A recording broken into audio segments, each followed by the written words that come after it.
origin store. Oh yeah, and then watch them chocolate before. Movie and TV show reviews that you need. Film threads on fire, we're planting the seeds. Film thread, we keep it real.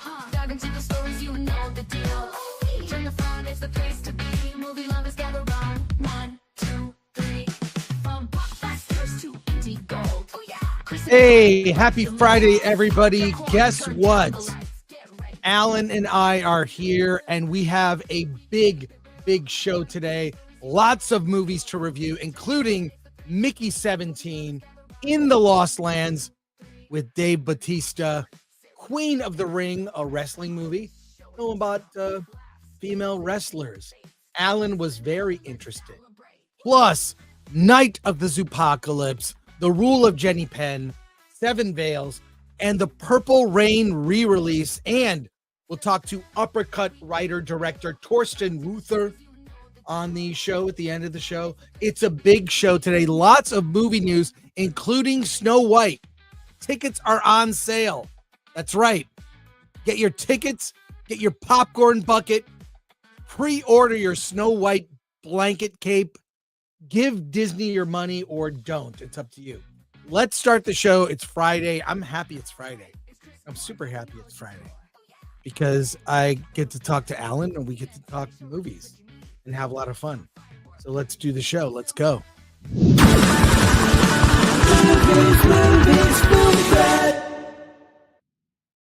And not here as usual.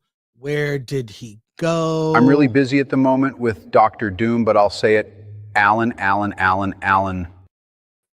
And there he is. Hey, there I am. Hey, wait, didn't we make a rule that movies should be 90 minutes long and not over 2 damn hours? Yes. Well, we will get to which movie offended made that mistake and should have been fixed. But yeah, there are some, you know what? There are some good movies this week. Okay. And there are some very bad movies and colossal disappointments. I'll just say that. I'm not gonna. You'll have to guess which ones. But you know. You sure you have some nice entertainment here? It would be a shame if someone took it away from you. Just saying.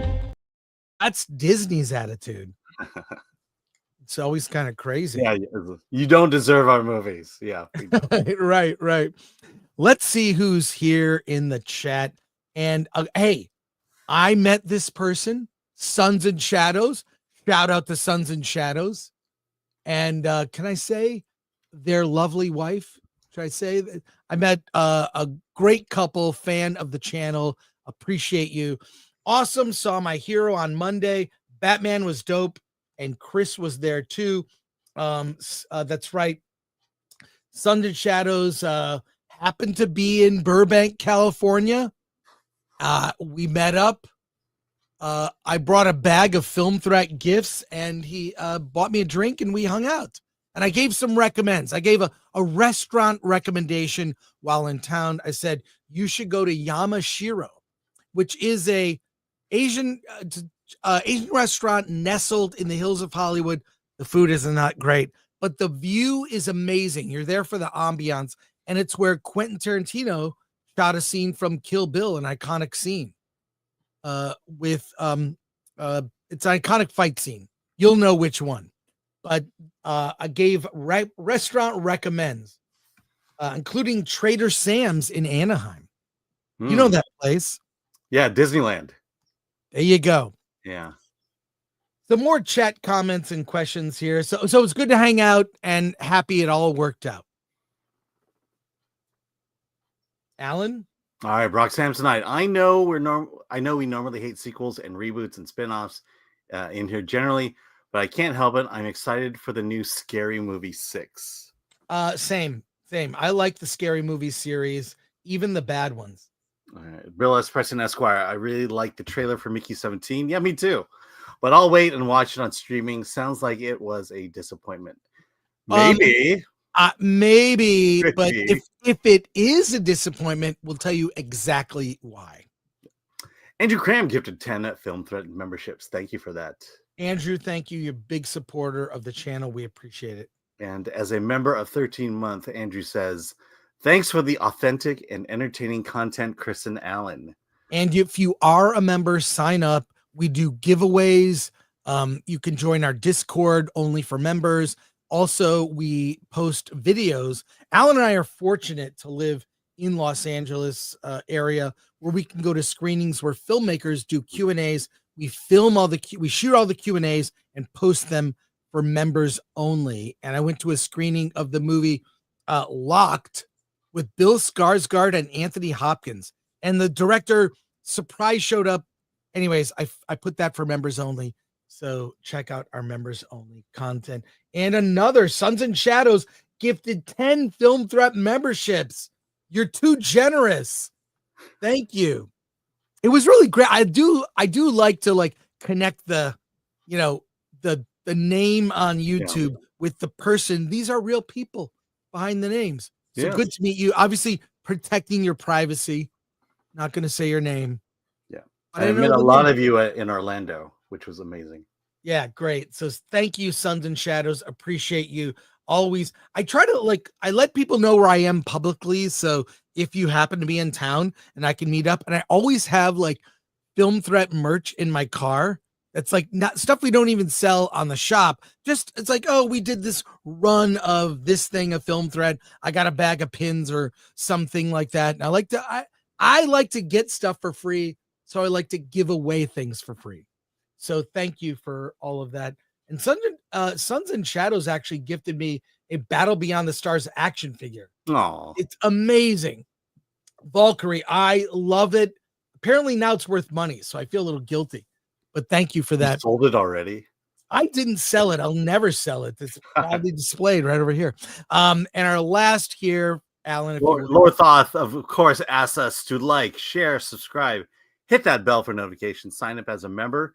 Join us on X, Discord, Rumble, and Instagram, and buy our merch at shop.filmthreat.com. I just picked up our Fantastic Four inspired shirt. We have a Disney inspired shirt.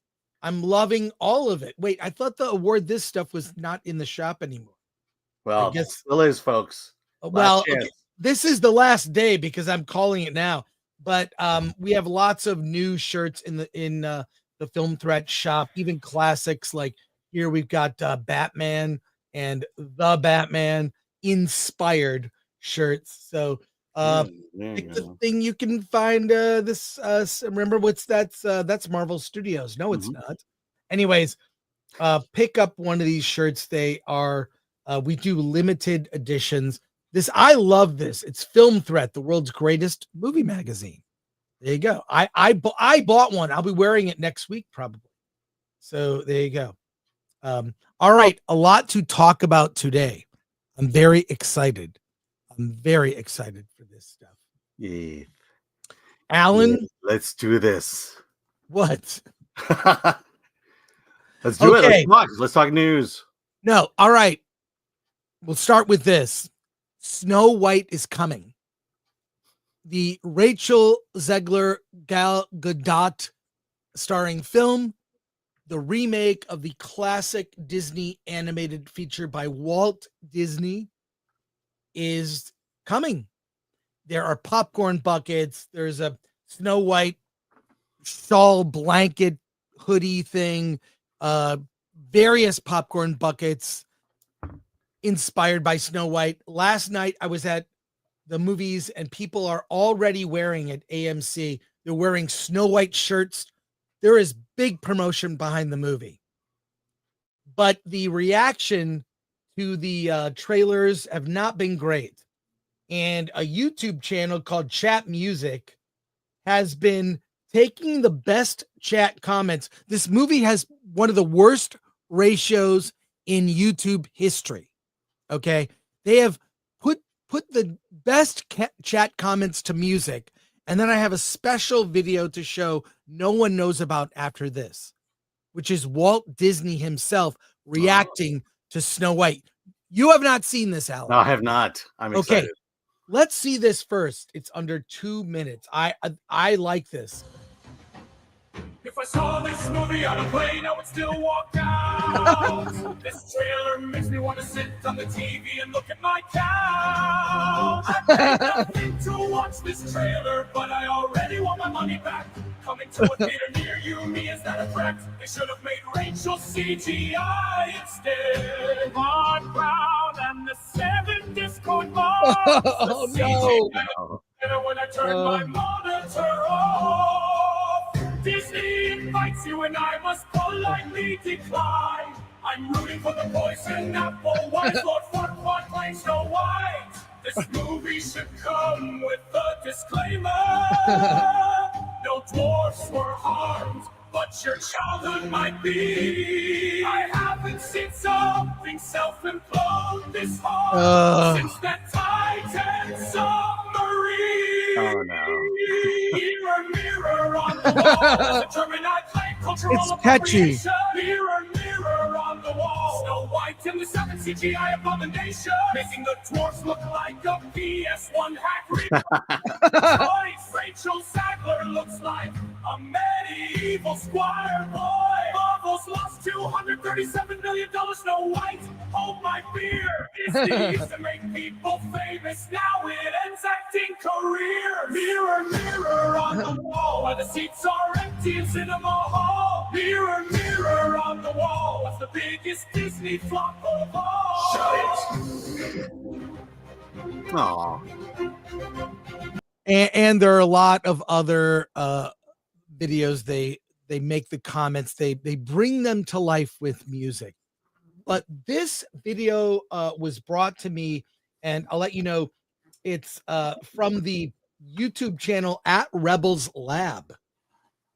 At Rebels Lab. You're well aware of the rumor that Walt Disney is frozen, Yes. right? Okay. Underneath the ice at the Honda Center.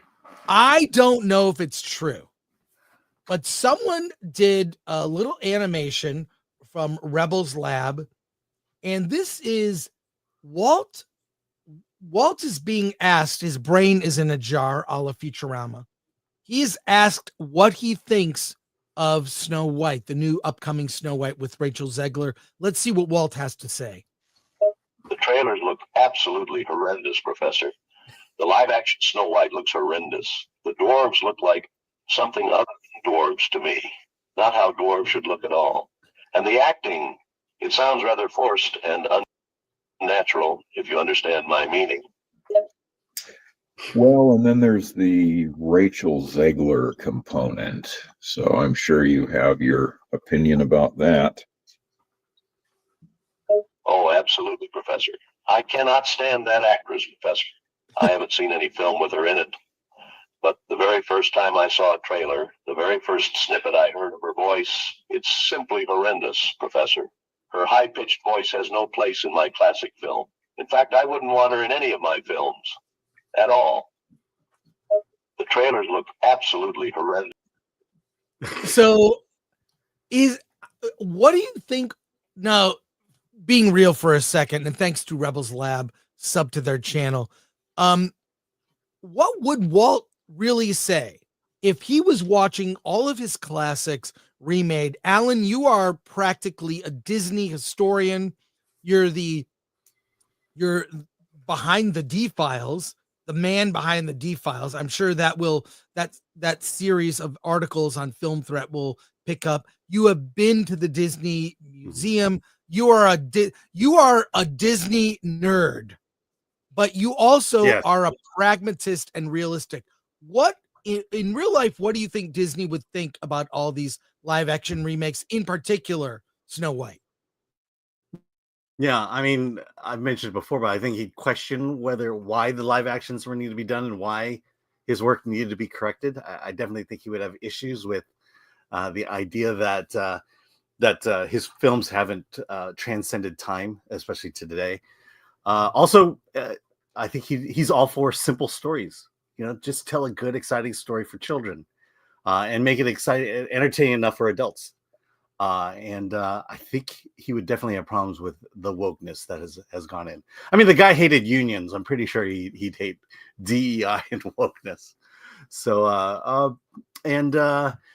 think, I I think he would bristle at the corporatism that Disney has become today. Let's go to your comments here, starting with knee pain, member for 7 months. Breaking news: Disney selling Snow White to Mike Zero. That would be interesting. And knee pain, just look, I have some more information coming in a few weeks about this Star Wars thing. I'll let you know what I find out. There's going to be a follow-up. I'm hoping someone else can confirm what I've heard. So here we go. All right, Pilgrim Media for 2. Is it me, but is Gal Gadot a smoke show? She is smoking hot. I mean, can't the evil queen just accept that she's the hottest of them all and skip Ferris? She is. She's got sort of a pro-dom vibes. Sorry, I'll tell you what that is later, Alan. I got to fly in here. Thomas Picker for 5.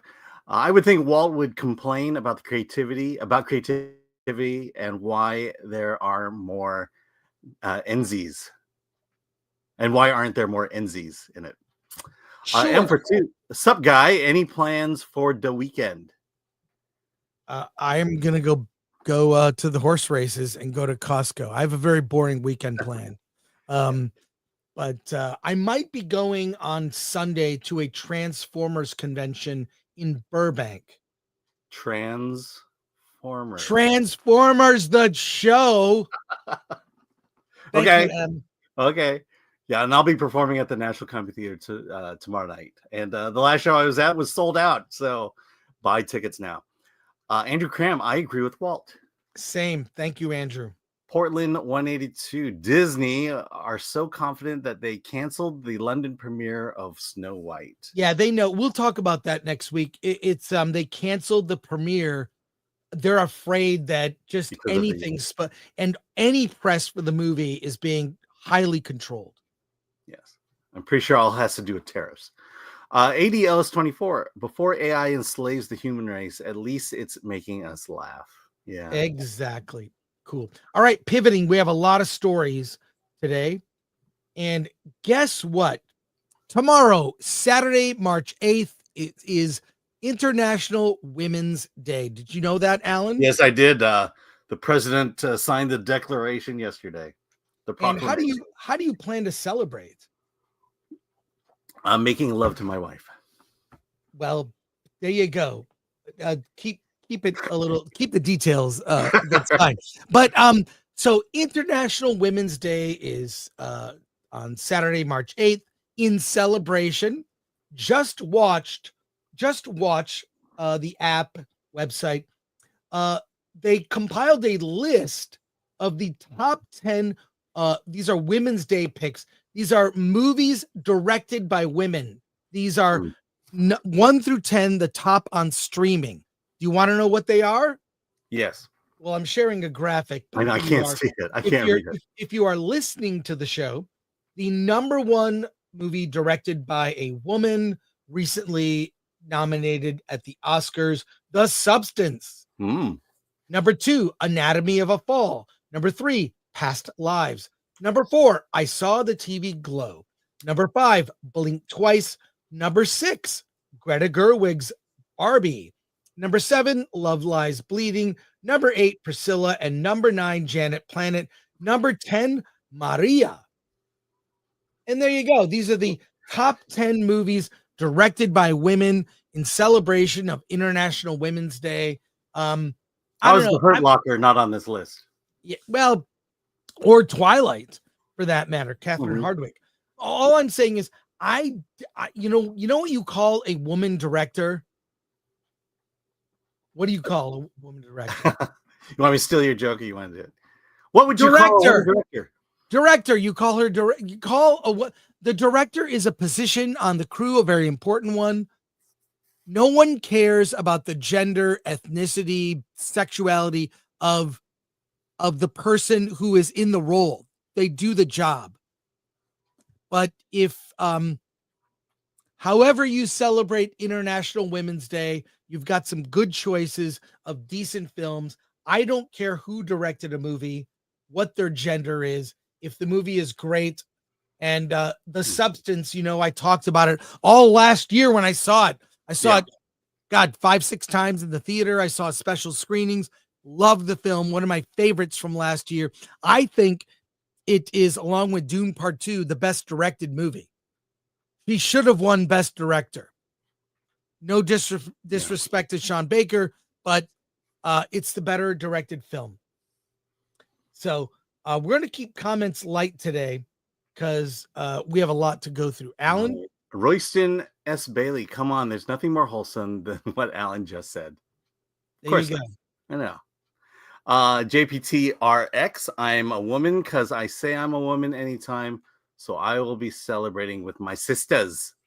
Thanks, JTP. Draconis, unfortunately, The Sandwich Whisperer didn't make the top 10.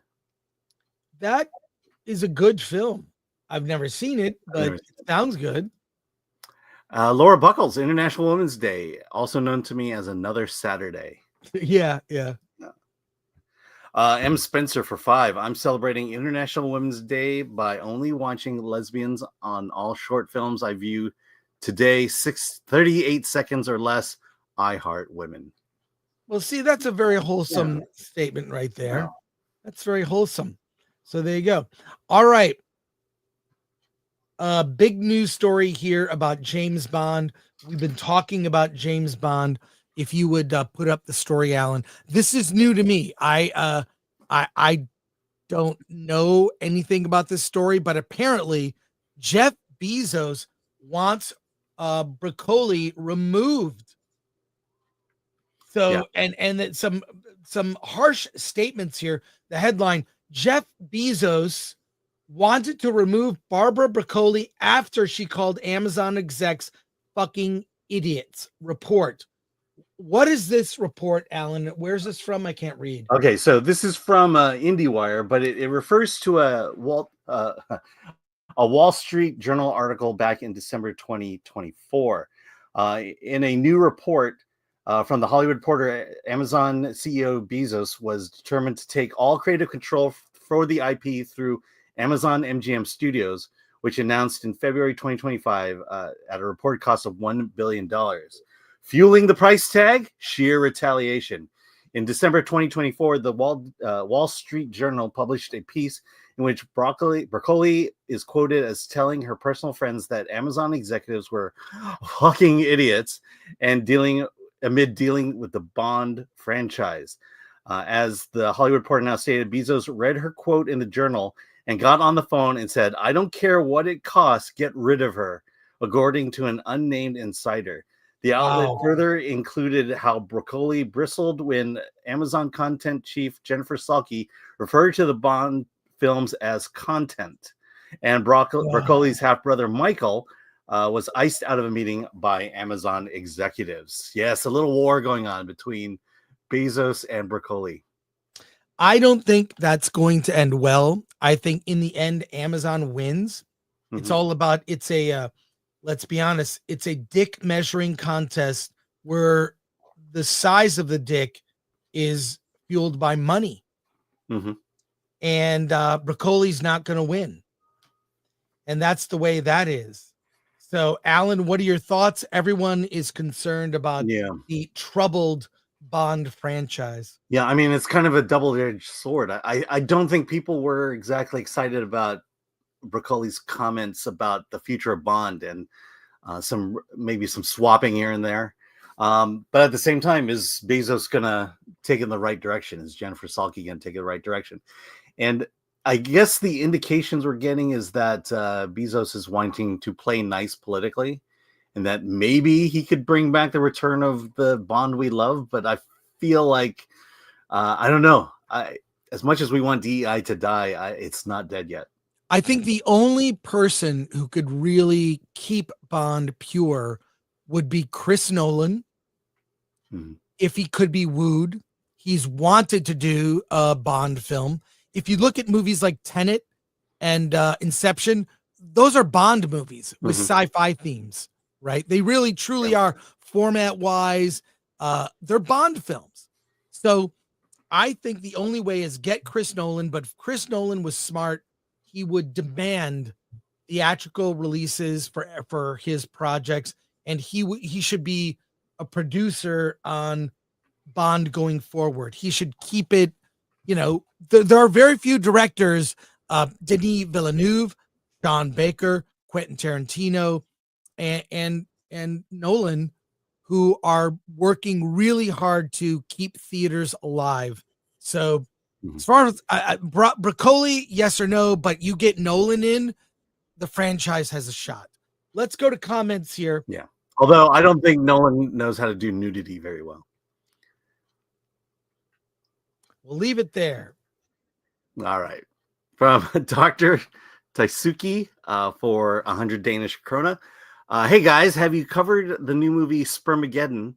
It's a Danish PG-7 family-friendly animated movie. If you have time, you should watch the trailer here on YouTube.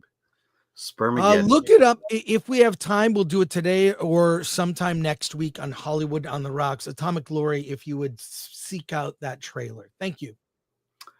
The Nerd Far Away. Barbara is not entirely wrong, and we should be allowed her opinion. I agree. Should be allowed her opinion, but the people that are funding your projects, maybe don't call them fucking idiots. Yeah. Don't bite the hand that feeds you. Wait a second, even if they are, which is, you got to be diplomatic when there's money involved. Yeah. All right. Bill S. Preston Esquire. She thinks we're idiots. Well, we'll take control, creative control, and prove it. Jeff Bezos.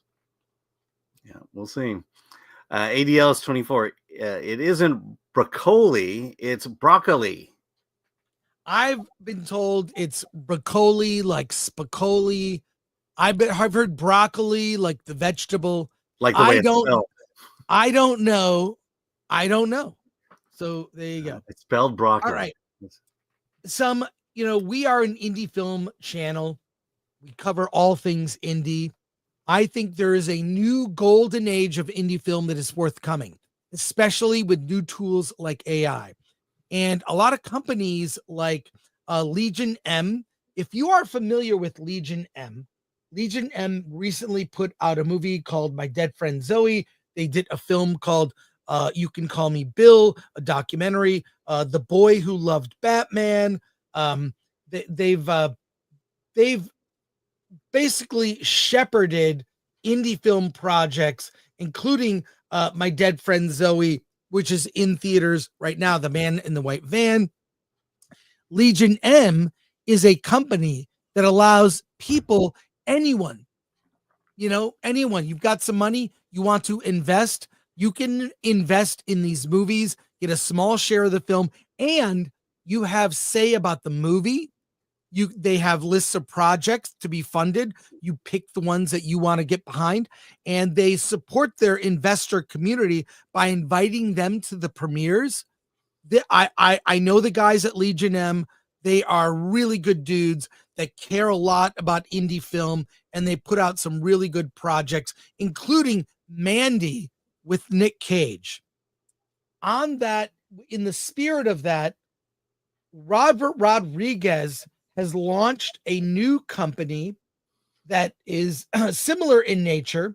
And we'll look at this video called Brass Knuckle Films, investable action movies. This isn't like some, artsy indie movie or whatnot. The kind of movies that Robert Rodriguez makes. It's at BrassKnuckleFilms.com. This is the future.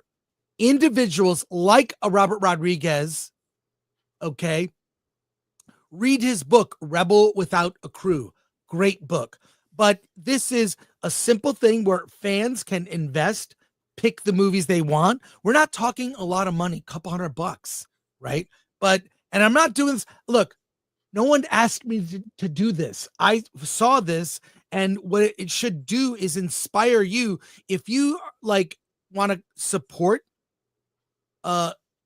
movies, and Robert Rodriguez is not exactly known as, making woke projects, right? So he makes entertaining movies for everybody. Let's just, I'm going to stop talking. Let's look at this video. You ready, Alan? Mm-hmm. Be cool. Let's play. I'm Robert Rodriguez, and I've made a career out of delivering action-packed entertainment to audiences of all ages around the world. Most of my movies have spawned sequels, spin-offs, or TV series. Yeah? From the day I start filming, everything I do is about giving audiences the action and excitement they love. Now I want to take that one step further. I want to develop my next set of movies with you, the fans and supporters, as investors. Together, we're going to do something Hollywood has trouble doing themselves, which is developing and producing great action movies efficiently. On the production front, I'm known for being the most efficient filmmaker in the business, so we'll be able to cut out the middlemen and red tape that leaves movies trapped in development hell. And we'll film these new movies using the resources right here in my own production studio, Troublemaker Studios, with the efficiencies I've developed starting way back on El Mariachi. So I'm inviting you to invest in a slate of several new action movies. Now, who wants to play? I will produce all of them, but I will also develop at least one of them for myself to direct. My God. Whoa. And I'll make sure all of these films are big ideas that I can produce efficiently while generating excitement with audiences. And as an investor, you'll be an owner of these films right alongside me. You'll get to share in the money we make from these films and from any future sequels too. It's more fun that way. When we create these new movies, I'll be looking to build franchises, just like I did with my Mexico trilogy, Spy Kids series, Machete, Sin City, and more.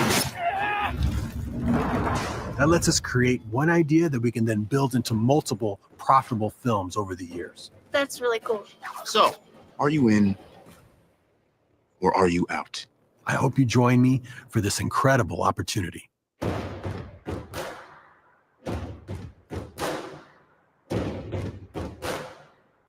All right, so it's brassknucklefilms.com. I'm excited because along with Legion M, this is the new Hollywood. Hollywood is dying. The business model doesn't work. This model is proven with Legion M, who's been around, God, I don't know, what, almost, it's got to be a decade by now, at least. Yeah, well over a decade. Yeah, and now Robert Rodriguez has always been kind of a Hollywood outsider. He bought the old airport in Austin and turned it into a film studio. When I was at G4, I got to go there to cover one of his movies. I've toured his studio. It's amazing space. So he's always been an outsider, kind of one toe in Hollywood, one toe outside, doing his own thing. And more filmmakers are going to do this, where you've built a following, get involved, invest, and be a part of it. I love this idea. And I think more people will be doing this. Alan, final thoughts. We'll go to comments. Yeah, no, I do like this. Just getting fans involved, getting us involved. And again, Hollywood is dead. Hollywood is not the dream anymore. And this is the alternative. Projects like this. And as you said, I think the best thing Robert Rodriguez brings to the table is not only a good eye in making films efficiently, but he owns the camera, he owns the studio, he owns everything. There's a lot of overhead that's being cut. Well, he's doging movies. Right, he is doging them. But I will say Hollywood, it's a slow death. But and it kind of fits into the theme of our show today. Other movies we'll review, but Hollywood is dying and will continue to do so. This is the future.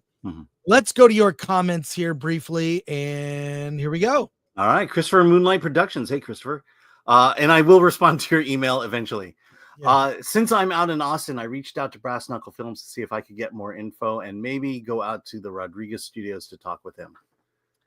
He's very personable, normal dude. All right, Lord Comet for 5. Hey, Alan and Chris Gore and chat. Is my 50th birthday. Time to celebrate for turning into another decade of life and adventure. Rar, Gary/Comet. Happy birthday. Well, there you go. There you go. And can I say happy birthday to Lord Comet?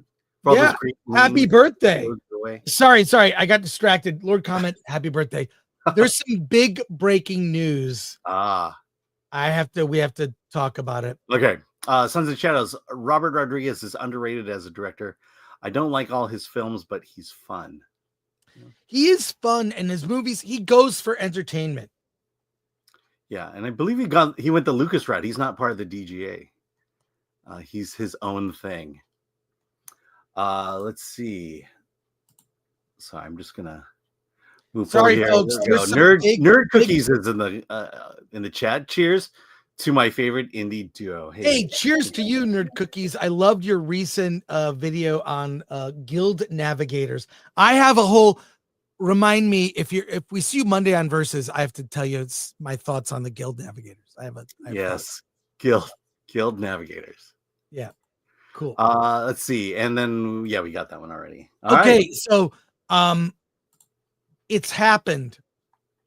Snape has been cast. And who is it, folks? This happened during the stream from Deadline. Harry Potter, Janet McTeer in negotiations to play McGonagall, and Papa Escido near deal to play Snape.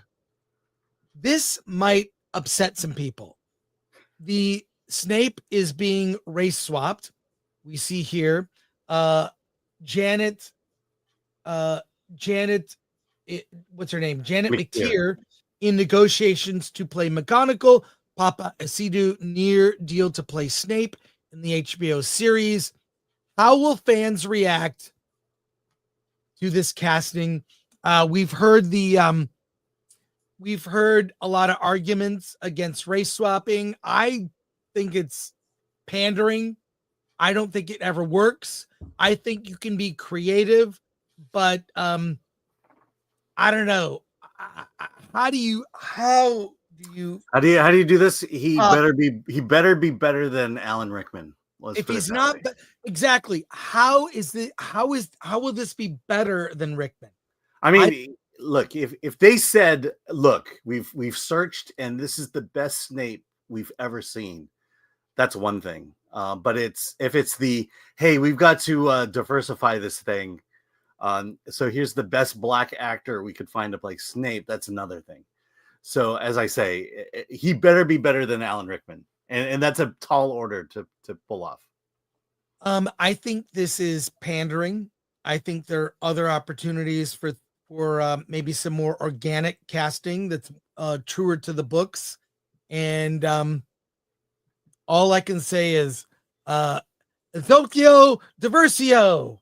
Is that a spell? Tokyo Diversio. Tokyo Diversio. I don't know. Is that going to be a spell? I don't know. Yeah. I mean, the upside is, J.K. Rowling is, she has approval on everything. And so therefore this is a J.K. Rowling approved decision. Yeah, well, we shall see, but I think the fan reaction is going to be swift and not great. So here we go. Let's go to comments. Let's see. Nick Brown, 499. Pedro Pascal as Lucius Malfoy. Yes. Thanks for that. Sean BS. Alan Rickman was the shit. Are you kidding? Yeah. Apparently he's better. Yeah, that's real disappointing. We've got a couple of news stories I may have to put off until the end of the show. Sure. But this one news story ties into one of the films we will review. We have a lot of movies to review, so we are pivoting to reviews, Alan. And we do have so we will be doing that right now. Let's review the film Queen of the Ring. We'll kick off. We'll get to Mickey 17. So, so if you could bring up the post while you're doing that. Man to woman, woman to man, penis to vagina. Penis to vagina? Penis to vagina. Penis to vagina? Penis to vagina. Penis to vagina? Penis to vagina.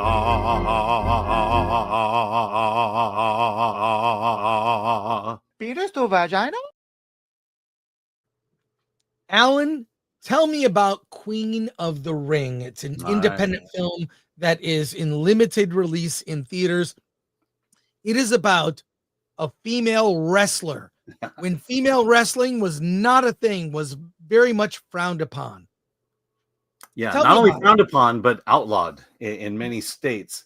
But this is the true story of Mildred Burke, the basically the first $1 million female athlete, played by Emily Brett Rickards. It tells her story from the very beginnings as a single mother, raised by a single mother working in a diner.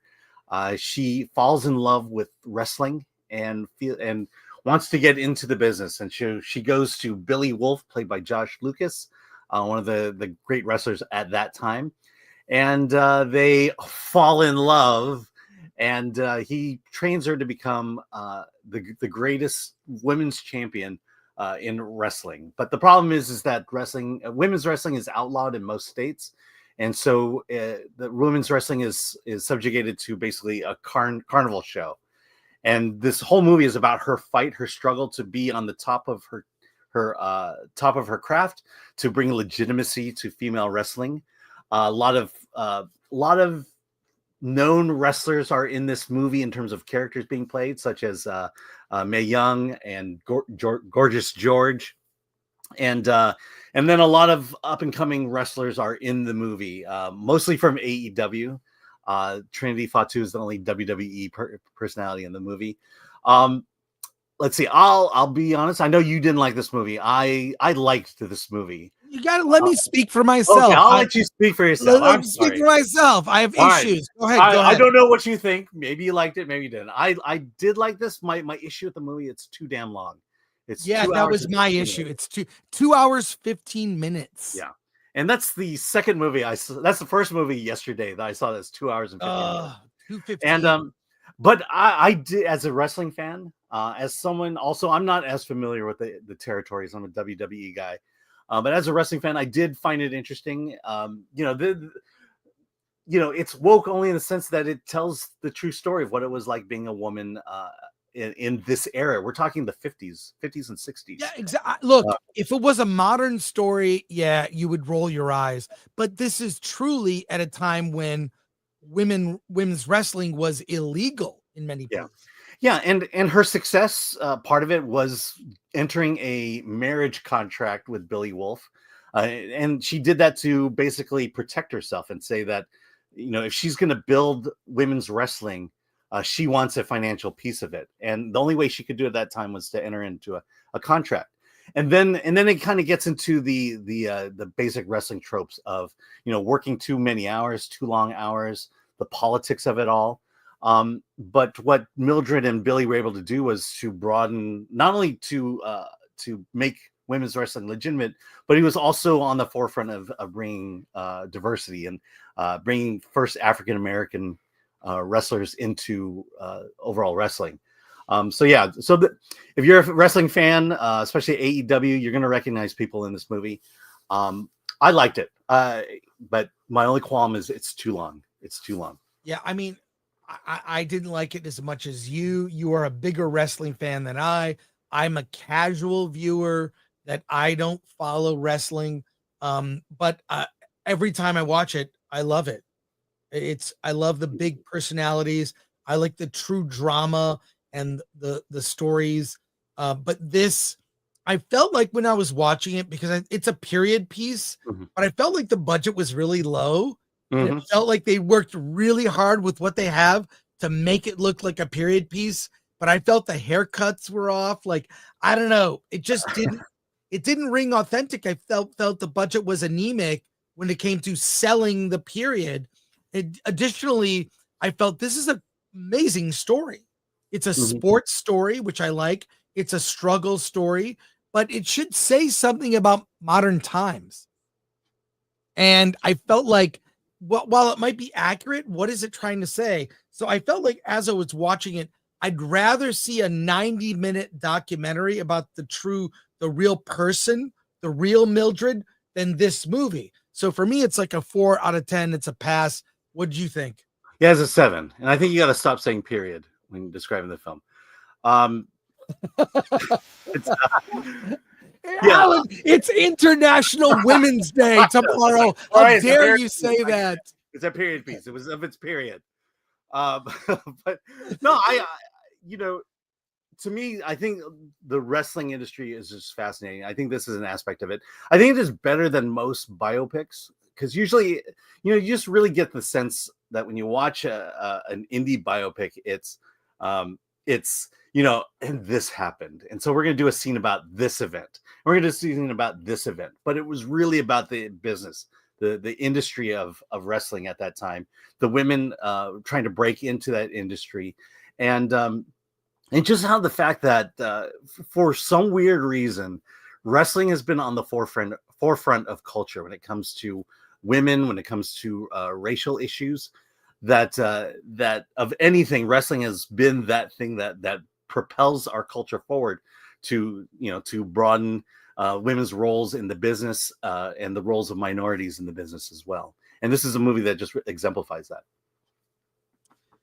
Well, it's a pass for me, but you are recommending it. Yeah. But hang in there. It's a long one. Let's go to your comments here. We've got a lot of good comments. All right. From Hutch Games, Queen of the Ring is what Amazon wanted to call their Tolkien series. That's good. That's right. Lord Comment for 2. A period piece sounds like a bloody endeavor. Yeah, Chris. Solid Thornton, my mom and her family went to Jim Crockett Promotions shows, also known as NWA in Atlanta in the 70s and 80s. Yeah, NWA is a big part of this, of the 50s and 60s. Yep. Lord Comment, that's 2 hours and 14 minutes longer than I'm prepared to give. Fair. Abigail, it's not woke if it's true. Exactly. It's of its period. It's of its period. Wait, am I echoing on you? Am I echoing? No, you're fine on my end. Am I? Yeah. Am I? I'm not. Okay. You're not echoing. Okay. Noon, no one, nobody. So the wrestler for females. Effectively, yes. Yes. Let's go to our next film. We're going to get to Mickey 17 at the top of the hour. But I'll review a film that I saw that you did not. Mm-hmm. Alan, if you bring up Rule Breakers. Yes. QR. Yes. There we go. Rule Breakers is from Angel Studios, the company that has put out faith-based movies and small indie movies with heartfelt themes based on true stories, many of them. Rule Breakers is no different.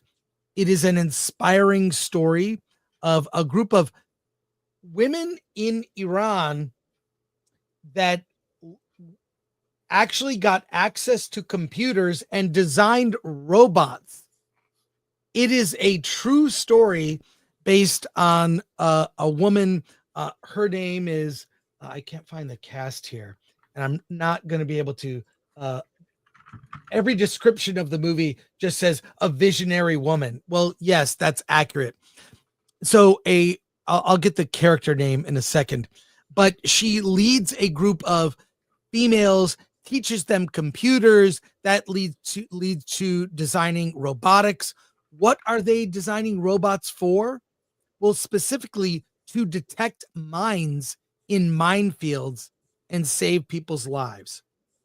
There is a robotics competition in the United States, and she gathers her team to go to Iran, these young women, under, the type of rule in a country from the Middle East. Not so good for women there. Not so good, it turns out. But they end up coming to the U.S. and competing in a robotics competition with teams from all over the world, France, Germany, the U.S., each with a visionary robot to fulfill a certain task. And they end up beating the odds. It's a story you can kind of predict. They beat the odds, and through the course of several competitions, they have some wins and some losses. But it's all about the journey. I was rolling my eyes the whole film. I'm serious. Rolling my eyes like, oh, come on. This is so cliche. We've seen this kind of story before. It's I get it. Almost feels like an after school special. And then by the end of the movie, this happens with every Angel Studios movie. By the end of the movie, I'm sucked in.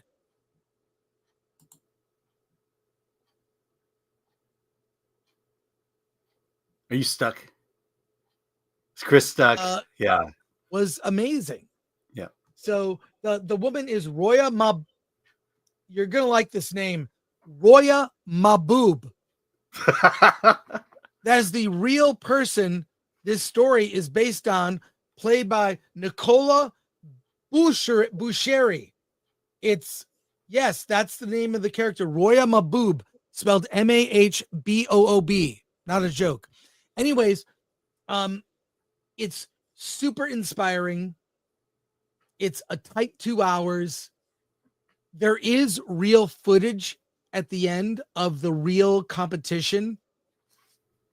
The true story itself is super inspiring. It's also a movie that is good for kids, but will appeal to adults. I was really taken with it and surprised. Every Angel Studios movie does this to me. Yeah. I'm super cynical. Like, this is dumb. This is so stupid. Blah, blah, blah. It kind of taps into the thing of like, I liked these kind of stories when I was a kid. And also, they don't make these kind of movies anymore, but Angel Studios does. So this just came out this weekend. I'm recommending it. I'm giving it a 7 out of 10. And it's also family friendly, and it's got a great message.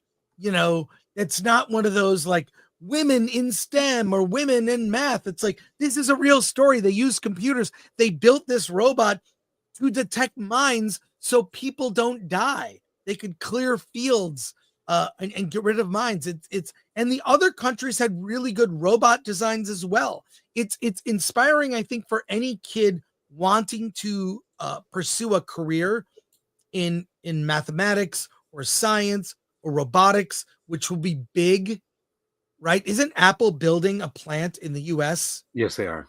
That'll be robots will be in that plant. I mean, this is it was really amazing. It was really clever, the types of robots that the other teams from other countries had practical uses for robots. So I recommend this movie. See this movie, learn the story of Maboob, a true story. And it's very heartfelt. And again, I saw this at one of those Screen Unseen AMC, so I probably would not have gone to this movie if I know what movie it was. But I went to the Screen Unseen. It's like, all right, I'll give this a shot. And it was really good. It was just, again, it reminds me of movies they don't make anymore. So recommend from me. When did the story take place? Do you know? Oh, it's like in the, I don't remember. It had to be early 2000s. Oh, okay. So not quite a period piece. No. Okay. Let's go to your comments real quick. John Thomas for 5. Chris saw a reel on Graham. Said Birdemic has the worst effects ever. Have you seen it? Birdemic. Yes, I have seen Birdemic. It is terrible. I reviewed it on Attack of the Show on G4. But yes, I have seen it. It is awful. All right, Matthew, how is Angel Studio even still around? They make no money in their movies. They have a Angel Studio is like Legion M. It is funded by fans. And Matthew, by the way, that is not true. They make money with their movies. Mm-hmm. Sound of Freedom made over $100 million. Their movies make money. They are very low budget for indie films, like under 10 million, many of them. They're small movies. They you only think about box office. Box office is one revenue stream. There are multiple revenue streams beyond that. VOD, streaming, like cable or places like Max. Their movies, they make them, they do the math, so they have low budgets and they make money.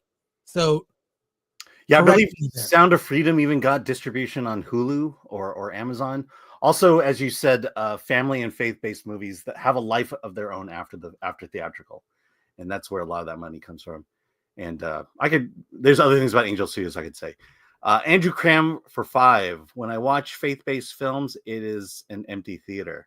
Not in Orange County. Okay, and a sec, I'm glitching, so I'm gonna. I know you are glitching. Yeah. Well, why don't you tell me? Because you did it one time, and I haven't done it since, so I didn't say anything. I gotta leave. I gotta leave and come back. I'm Okay. sorry, Alan. Yeah, okay, I'll keep going. Here we go. Let's see. From Lord Comet for 5, we built robots for championships and sex, and no one minds. This movie is so bad it made Chris freeze. There you go. Let's see. Do we do this one, Andrew? Yeah, okay, we got that. Mike MC Wong, I hope they don't suddenly convert to Christianity. Well, why not? Why not? I don't. Let's see. Here we go. I think Chris is back. From John Thomas, Pierce Brosnan is in an Angel Studio production about World War II vet escaping old folks' homes to get to France for D-Day celebration. Yeah, Angel Studio is definitely pulling in big names. John Lithgow was in Cabrini. Also, The Sound of Freedom. If you buy it in Scandinavia, the DVD, my quote is on the DVD cover. So you're welcome to our Scandinavian friends. By the way, do the girls convert to Christianity at the end of the movie? The religion is not a big part of the movie. Okay. I mean, look, This is hope. Angel Studios does make faith-based movies, but not all their movies are faith-based. That's not a part of this film. It's not a part of the story. Yeah. Let's switch to our main movie for today, Mickey 17, which everyone wants to hear about. Alan, if you would bring that up for me. Yes, I will. It says I came up with it. Yeah. Real intelligence. Why did you do that? I wish I could remember the context of all these clips you're playing. Alan, let's talk about Mickey 17. It is from Bong Joon-ho, the Oscar-winning director of the movie Parasite. This is his follow-up movie, delayed by a year or so because of strikes. It stars Robert Pattinson as Mickey, who is, I'm not going to lie, he's kind of a loser. It's kind of a loser, as sort of a Jersey, sort of low, blue collar, IQ Jersey. Jersey blue collar accent, who is going on a colonizing mission to another planet. They're going to populate this other planet, the ice world of Nilfhelm. And there's the expedition is being led by the charismatic leader played by Mark Ruffalo, who is Kenneth Marshall, a failed politician, and his wife played by Toni Collette. They're leading this mission, a religious mission, to another planet to colonize it. And Mickey Barnes signs up to be an expendable. What does that mean? His body can be destroyed through experiments, through accidents. They kind of send Mickey out in the field to do all the dangerous jobs. And when he is killed, they take his memories, transfer it to a new body that they print out. It is a great science fiction concept that they play to the humor, and things happen during this mission. We will get into the story. He meets Nasha Barrage, a security officer played by Naomi Aki, and he falls in love with her. He's kind of protective of Mickey because they have a lot of sex during the mission, which Kenneth Marshall forbid. I'm not going to go blow by blow with the story, but it leads to a conflict on the planet where some alien life forms are discovered, which may or may not have good intentions for humanity. And it comes to a showdown with the aliens with Mickey at the center. And things get even more complicated when Mickey 18 emerges. There can be no multiples. You cannot have two of one person existing at the same time. So one has to go. How this is resolved, I won't reveal. So no spoilers here for the moment. We will probably get into more spoilers later to discuss aspects of the movie. So you have been warned. I have a lot of problems with this movie, but Alan, I want to know what you think. Yeah, it's that this is the second 2-hour, 15-minute movie I saw, and it's too damn long. The third act goes on forever. And I just want this movie to end. I'm so tired, and I'm so uninterested in this. Forget that long aspect. What are the problems with? Well, I mean, that's a big problem. Is this third act that will not end in any way? The best part of this movie is the first 20 minutes, where it just kind of goes into the whole idea of Mickey and the 17 iterations of him and why and all that. That's interesting, and then it gets us to this middle, the second act, where where they're going off into the future. There's the multiples going off to space. There's the multiples. You deal with that. But the problem with this movie, the biggest problem, is character development, especially the Mark Ruffalo, Toni Collette characters. Mark Ruffalo plays this insane dictator type leader. And that's all it is just a guy who's insane and a dictator. There's no nuance to it. There's nothing to it other than that we're supposed to hate the guy. Yes, and by the way, Mark Ruffalo, his performance, and Toni Collette, it's like they're in a different movie. Yeah. And to be clear, we'll do a separate news story on this later. He is Trump. It is very clear he is Trump. But wait a sec. Let me clarify this. Let me clarify. No, I'm not saying a thing. He is a parody of Trump that the left thinks what Trump is. And I'll say this. The right understands the left better than the left understands itself.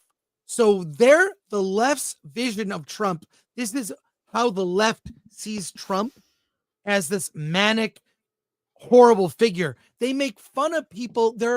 His followers at the beginning of the movie are all people in red hats, and the rabid followers in red hats.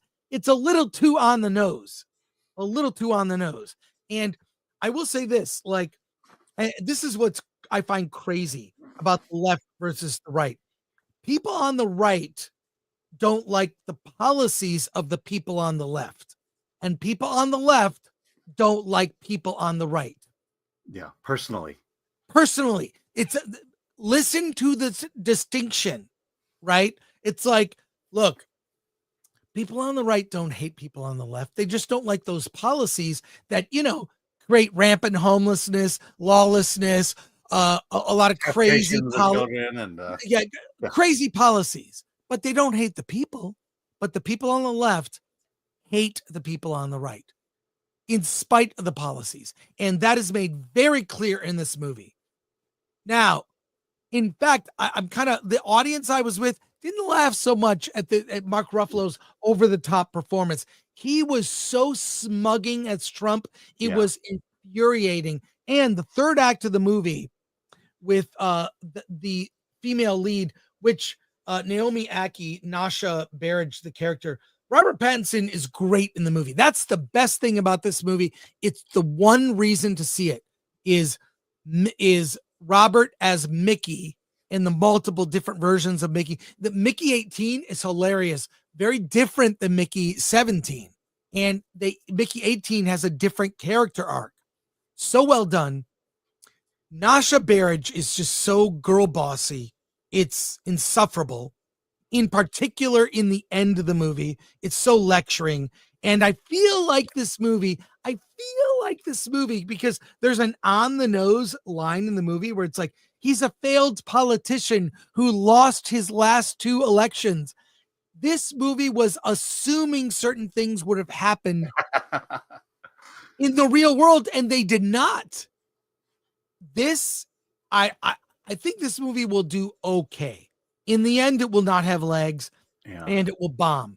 But this on the nose way that the left looks at the right, it doesn't resonate. Why does it not resonate? Let me tell you why. It's not true. It's not authentic. It's not authentic. It's not true. Alan, you know about comedy. You perform it often. Yes. What gets the biggest laughs? It's the thing people connect with. Del Close wrote a book called Truth in Comedy. Comedy has to find a foundational nugget of truth that we can all relate to in order for it to be funny. Yes, that is absolutely right. And because the left's assessment or mocking of the right is inauthentic and not accurate, not true, doesn't get laughs. That's why they say the left can't meme. That's why SNL has not been funny since 2016, maybe longer. You didn't find the State of the Union address funny and hilarious with signs and with all the sitting down on your phone while the president is speaking? You didn't find that hilarious? I find it disrespectful. Mm-hmm. And which is what this comedy is. Coming from the side that says they're the adults in the room, they surely didn't act like adults. Put this aside, it ruined the movie. Yeah. Mark Ruffalo's character, which they could have cut down, ruined the film, and this was probably shot at a time when people thought things were going to go a different way. Mm-hmm. When the movie assumed history would play out differently. The comedic aspects related to that character weren't funny. Even with the audience I saw it with in Burbank AMC 16 did not find it funny. It wasn't funny. Now, Robert Pattinson did it. He's so good, amazing, a great, and such a great concept for a film. I like those aspects of it. In the end, I can't recommend it. 5 out of 10 for me. It's a maybe see it on streaming, but science fiction wise presented some fascinating issues. Like what does it feel like to die? Mm-hmm. And the question is never answered. Yeah. It should have been explored. This movie could have been profound and it could have resonated with everybody. But as it is, it was used as a vehicle to attack half of the voters in the US, more than half. So I'm really sad. The trailers looked really funny. I was looking forward to it. Huge, colossal disappointment. Alan, your assessment. I look. There are nods that Mark Ruffalo does to Trump. Part of it is the dance.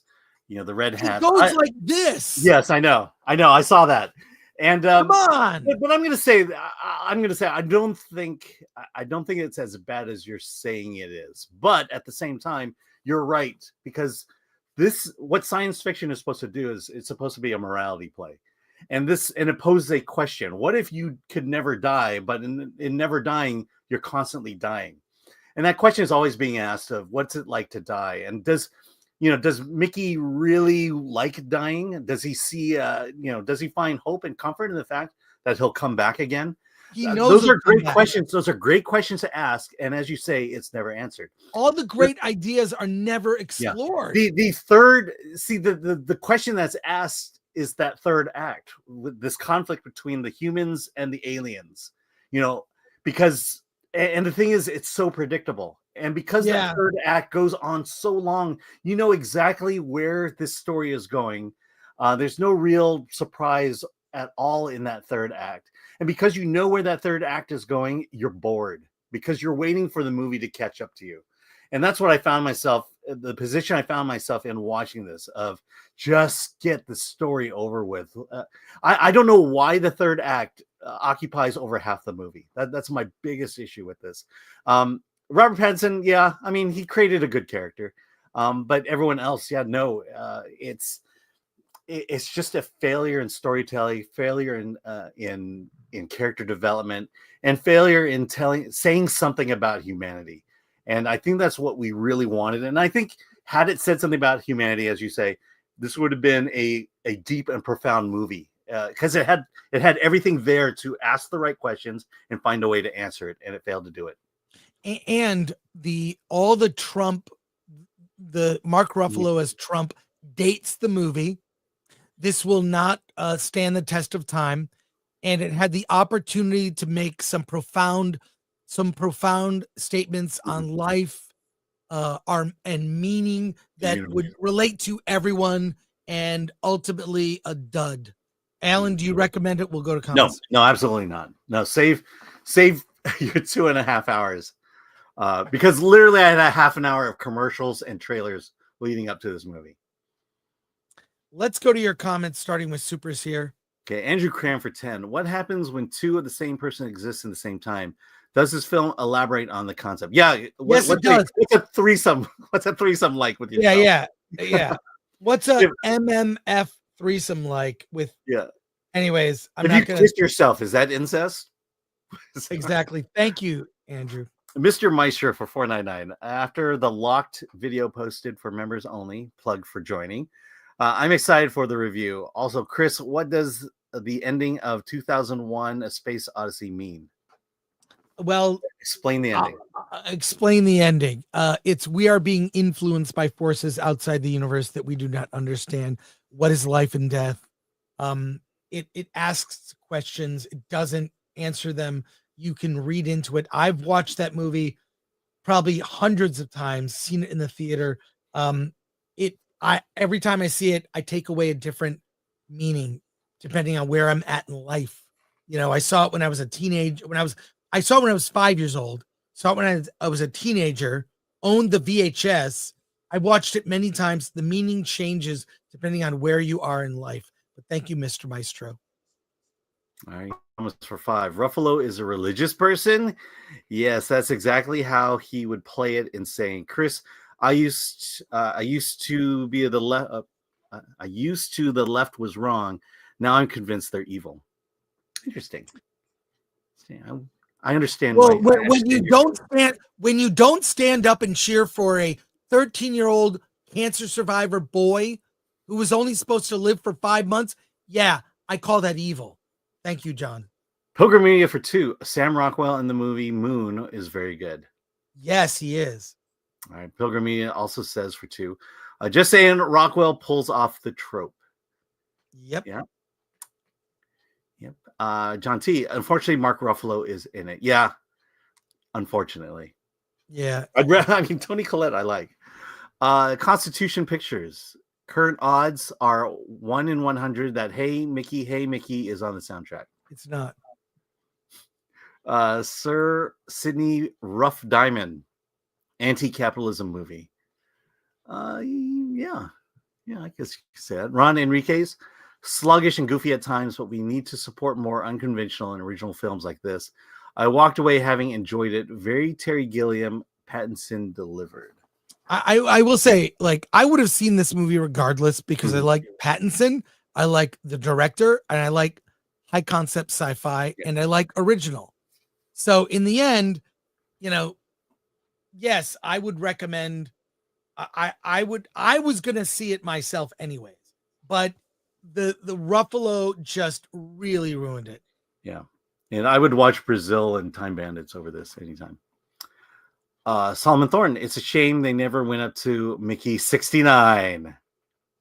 Life of Bree, narration wears on you, heavy on exposition, death/torture porn, inconsistent story, not a positive spin on the future of humanity, way too on the nose with Trump character, empty, flat, and uninteresting. Well, I would say I don't mind a not positive spin on the future. That's fine with me. But everything else, I agree with you. 200 Watt Studios for 2. They missed an opportunity to release this in 3D. I got to see an IMAX though. Should have been in 3D. We have a lot more films to review, so let's get to them. How about we do Night of the Zoopocalypse? Or no, Seven Veils. Okay. Just to get that. Alan and I kind of divide and conquer. You know, let's just say I saw half of this movie and I couldn't finish it. That's okay. I saw Seven Veils, which is directed by someone I like, a Canadian director, Adam Goyan. Adam spelled Atom. Look him up. This is about a theater director played by, and I love this actress, Amanda Seyfried. She is great. I've always liked her. She plays a theater director doing an opera, Salome, but Salome, excuse me, Salome, and she kind of has her own take on this opera, which ends up becoming a beheading of someone, and there's lots of discussion about the beheading. there are disturbing memories from her past about involving maybe some Me Too stuff.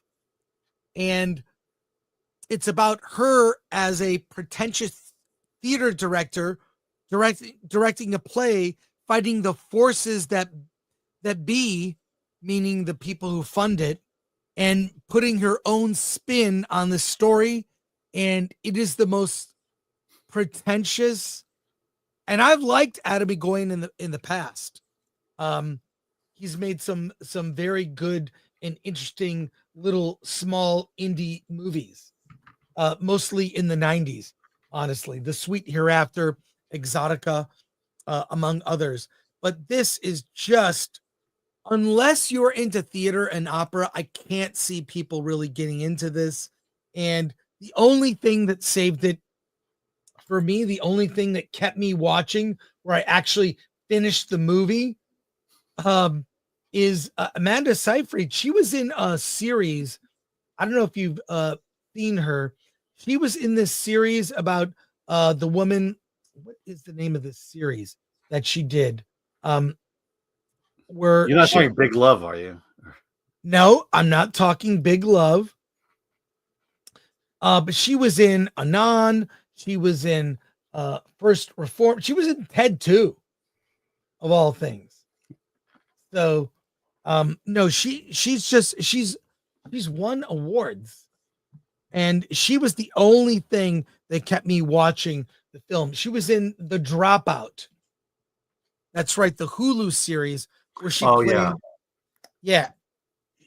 I love that series. She was amazing.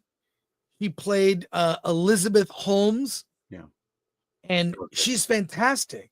But even her performance could not save this movie. I would say this: watch The Dropout on Hulu. It's very good. But this movie, Seven Veils, is the type of indie movie that might have been interesting in the 90s, but it's a hard pass for me, even with Amanda in it, who I love. So yeah, I think pretentious is the right word. Like I'm not qualified to review this because I didn't see the ending, but I can tell you it just felt pretentious, and I remember thinking this is not for me because I can't relate to a single damn thing in this movie, and so it was like I can't waste my time, and I ended it there. Well, you didn't even finish the film. I watched it. Yeah, there you go. All right, hard pass. Let's go to comments. John Thomas for 5. Maybe someone will redo Mickey 17 like someone remade Sandra Bullock's Hangman into Enemy of the State. Yeah.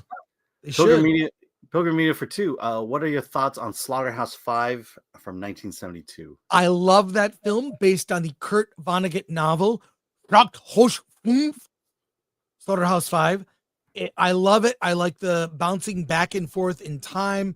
Great film. I don't know if it holds up. I watched that movie a lot when I was a kid. Loved it. I'd like to, you know what? I'll watch it again. I'll add it to the list. Thank you. Axelis Adobe. Too meta for its own good. 100%. Yeah. Mike MC1 can't get more pretentious than Adam Egoyan. That's right.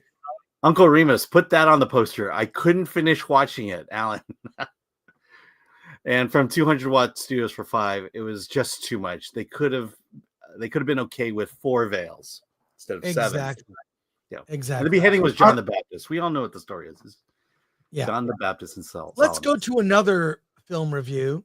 How about this one, Alan? That one? Oh, okay.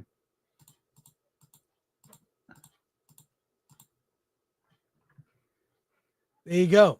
Let's talk about In the Lost Lands, directed by Paul W.S. Anderson. Of course, he's done all the Resident Evil movies. He did a film called Monster Hunter in 2020. But if you've seen the Resident Evil movies, this is like a bad take on the Resident Evil movies. It stars Dave Bautista as a character named Boyce, he's sort of a cowboy with snakes for guns. He's a badass. And Mila Jovovich plays a gray Alice, who's a mystical witch searching for a beast that will a man that will turn into a werewolf during a full moon. And they have 6 days to find this man. So Gray Alice hires Boyce in his cowboy gear to basically help her find this man who will turn into a beast at the full moon, because he has her reasons, which are revealed later.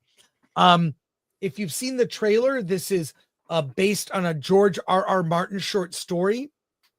It is a mishmash of everything from people in knights in shining armor, crusader, cross-inspired outfits that wear sunglasses and punk rock boots. And then there are people dressed like cowboys. And then it's a mishmash of we got cowboys, we got witches, we've got werewolves, we have demons, we've got people dressed like they're in the Crusades, but they're wearing sunglasses and they have guns. It's a mishmash of a bunch of things, terrible world building, and the movie looks ugly. It is like, it's not black and white, but it might as well have been. And it appears as if the entire movie was shot on a green screen. There are a couple sets here and there, but it's so overly digital. Oh my God. And it's impossibly dumb. The most cliche lines. I mean, Dave Bautista and Mila Jovovich, I don't even think they put any effort into this. It was chemistry at all. Oh my God, zero chemistry. And the movie it's not even playing in wide release. There were only 2 screenings at AMC Burbank. So I had to catch the late screening to see it. What a colossal waste. Wow. It was the action. If you've seen these Resident Evil movies, imagine one of those, but with 1/10 of the budget and 1/10 of the creativity. And people sleepwalking. Part of the movie, I swear, is Dave Bautista shot against a green screen in his house. He does a little VO to camera, setting up the story, kind of bookends the film. It's colossally dumb with action scenes that are laughable, and no one could take it seriously. Strong anti-recommend for this. 2 out of 10 at best. And wow, the fact that George R.R. Martin's name is splashed on this is not going to help. Yeah. Hard pass on In the Lost Lands. Let's go to comments here. But it's only 100 minutes long. Well, it is 100 minutes. That's the best thing about it.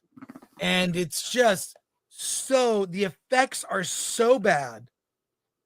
And they're distractingly bad. Nothing could save this movie. And everything, the script, everything. And Dave Bautista is becoming the Mark Ruffalo of this generation. All right. 200 watt studio for 5. If man turns to beast at full moon, then when does said man turn back to man? Full moons don't last long. Logic, don't ask. You're ruining the plot. Uncle Remus, what a bunch of horrible movies this week. More empty movie theaters. Well, there's some highlights. I said Rule Breakers. Yeah. And I've one good movie if we're going to Yeah, we'll talk. Razor Burn. This looks like a bad CW show. CW is better. Bill W. George R.R. was huffing paint when he wrote it, probably. And Dan Minack, in my humble opinion, Dan Minack, costume straight out of Spirit Halloween store. Yeah, it's like they're like knights and a cowboy and a witch. It's a mishmash. It's bad. All right, Alan, we've got 3 more to review. 3 more. How about a quick one here? Yeah, we'll do a quick one. There we go. And I have 2 more to review. Maybe after our director shows up, we'll get to it. We won't forget these other movies. And I have a special treat at the end of the show. Do not leave. I have a treat. Stay to the end. All right.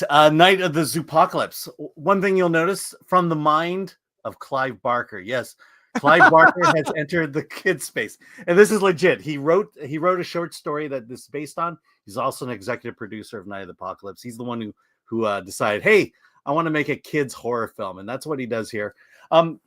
So basically, the story is that an alien goo lands in a zoo and begins transforming the animals into zombies. And the only ones who are trying to fight the alien invasion is a quirky timber wolf called Gracie, and played by Gabby Cosmides, and a gruff mountain lion played by David Harbour. Also in the movie is Scott Thompson. This is so to say this is a kids horror film is true. I'll just say that at the beginning of the movie, it just felt like a typical kids horror film. You know, it's just you have ugly, cute animals trying to kill each other. But what I like about it is as the movie starts to pick up pace and as we add more characters to this becomes a kids zombie movie, and it deals with zombie themes such as will you sacrifice your friend in order to save your own life? Then there are discussions of value. Who has the most value in the group? Therefore, the ones who can protect us are the ones that we are going to try to help survive. And then we can sacrifice the weaker ones. These are themes that are kind of explored in this, but it's told in a very kids way. I think this is a good entry point for kids if you want to get them into horror. There's very much zombie horror, very much alien horror. And it's about friendship. It's about loyalty. And so it's got a good positive message to kind of be its foundation. And Clive Barker. I mean, I guess he's wanting to broaden his fan base a bit. So yeah, definitely recommend for Night of the Zoopocalypse. I do interview the two directors of the film on the Film Threat interview channel. Also interview Scott Thompson, and that is a interview you'll love because it just goes off the rails. It's like I'm not even in the room when he's talking. Oh, you're muted. Kids can handle horror. Yes. I do want to put a little spin on this. I have been a fan of Clive Barker for years. His books, collections of short stories, Books of Blood, I love when I was a kid. When I say kid, teenager. And I was a fan. I put Clive on the cover of an old issue of Film Threat. He is not in good health of late. This is his final convention appearance. Just play a little bit of this. Let you. It's not showing up. What do you want to talk about? We publish questions. I do have some. Why don't we start with the questions? And Okay. see where that goes. Sure. Yes. We can start with that. So I'm going to ask some questions from you guys. We'll start with that because I know that you guys have been patiently waiting. And thank you for that, by the way. Thank you. Thank you so much. Yes, it's definitely worth it. I'm going to start with, let's see, sorry, I just got these. What inspired you to write Hellraiser and Candyman? Two different things. Let's start with Candyman. My grandmother was Irish. She lived to be 101. She loved morbid things. And she loved stories of murder and bloodshed, and she told them to me at the age of 5. One of the stories she told, which turned out to be true, by the way, was that in my native Liverpool, which is the city I come from, a little boy had gone into a public lavatory and had been assaulted and molested and mutilated, which story appears in Candyman. So I suppose I have to blame my grandmother. She actually told me lots of stories over her long life. And she had what I think is in me, just as an instinct, which is to take pleasure in the dark. And I know I share that with you guys, otherwise you would all be here. Like by pub white, by the way. Hellraiser is a different thing. Hellraiser goes to my experiences in S&M clubs in New York back in the 70s. well, blood called cell 28, which was just about anything any human being could do to another human being was available there. And it was a Not really some kid-friendly stuff he's talking about there, but we'll leave it at that. I'll put the link in the description. But that's Clybark. He's currently 72. He's in poor health, but that was his last convention experience. And he would write letters to Film Threat. He read the magazine. Oh wow. And I got to know him over the years. So it's sad to see him in such poor health. But one last comment about Night of Zoopocalypse. Kids can handle horror. Even Walt Disney put horror in Snow White, Pinocchio, and his films. So we underestimate what children can handle. Yep. All right. Let's see here. We've got a couple quick comments, and then we're going to our special guest. Sons and Shadows for 2. The Thief of Always predates this by decades. And Will Young for 2. Dave Bautista had so much potential. What a waste. Absolutely. Well, I don't blame Dave. I blame the director. Yeah, I blame Dave a little bit. There you go. All right. We are pleased to have with us the writer-director of Uppercut, Torsten Ruether. Hopefully I pronounced that right. He'll correct me when he gets here. Let's welcome him to the show and talk to him about Uppercut.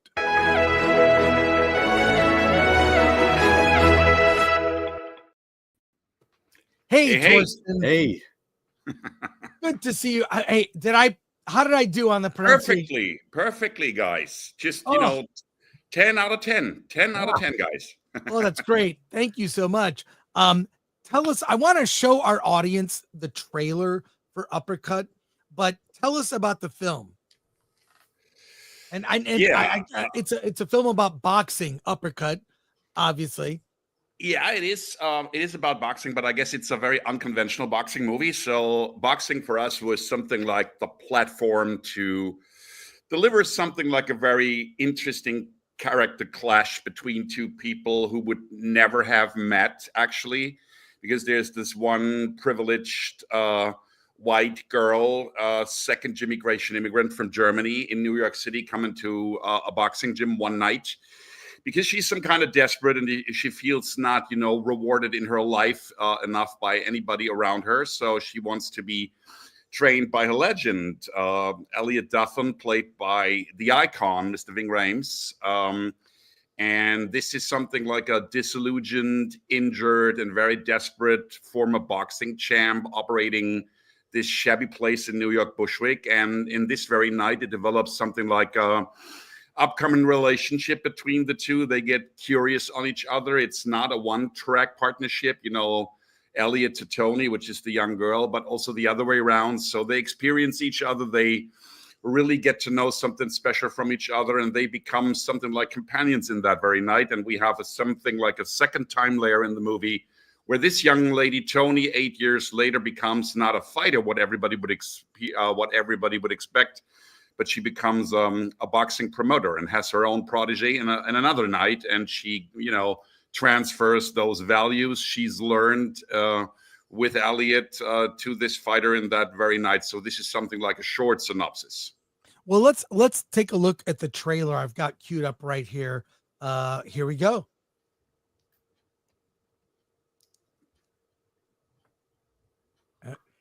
I trained Ali, Sugar Ray Leonard, George Foreman. It's an honor to meet you. The judge said I had no business in a courtroom, that I was childish. Just need to get my act together. You lost your cool. Stop yelling! It's primal. Fight or flight. You were a champ. And everybody standing behind. Victory in eyes. Put your fists in the sky. I am a champ. I remember your body being totally in sync. Just give me one chance, okay? So you want a box? And I want you to train me. I'll pay you. You young people think it's all about money. You don't believe I can go the distance. This ain't about me. Left jab, right cross. I studied all the legendary fights. Ali. What do you know about Ali? I don't train fighters. I make fighters. Go put on your gear. This is our time to rise. Born with the heart of a lion. Get up. Fight for the pride. Move Don't it. try Move to it. defy me. I want to see how hard you can go at it. Game on. It's our time to rise. Ladies and gentlemen, feel the pain. It's our time to rise. Pain is useful.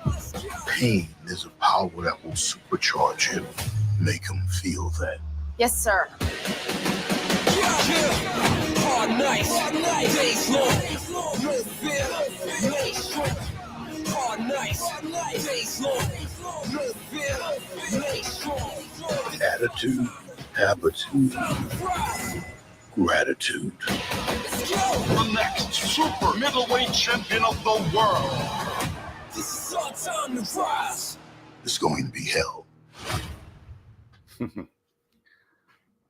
Wow. So tell us about working with Ving Rhames. Yeah. I mean, he's a legend. Obviously, Pulp Fiction, worked with Tarantino. I mean, he is so. I mean, he's been in the Mission Impossible movies. What was it like to get him and then work with him? Yeah, and he was in Holiday Heart and in Baby Boy. I mean, those iconic movies from those times. Portraying drag queens when nobody talked about that in those years. And Ving. I mean, once we forwarded script to him and Michelle Lewitt, the casting director, suggested that, I was just mind blown and said, okay, when you think, give it a try, because I was just thinking, okay, this guy would even consider, but we were back in Berlin. We got this call from his management and saying that he's interested in that very unconventional boxing script. I was just, I get always all the time, I get goosebumps again when I think about this call, and working with him was such a wonderful experience. He was so curious on us. It was so cool to prepare stuff with him in the morning when I went to his trailer, 10 minutes, same thing in the afternoon. And we went through all this dialogue stuff and what was so important to him and what he felt was so, he felt so related to this story from his earlier times.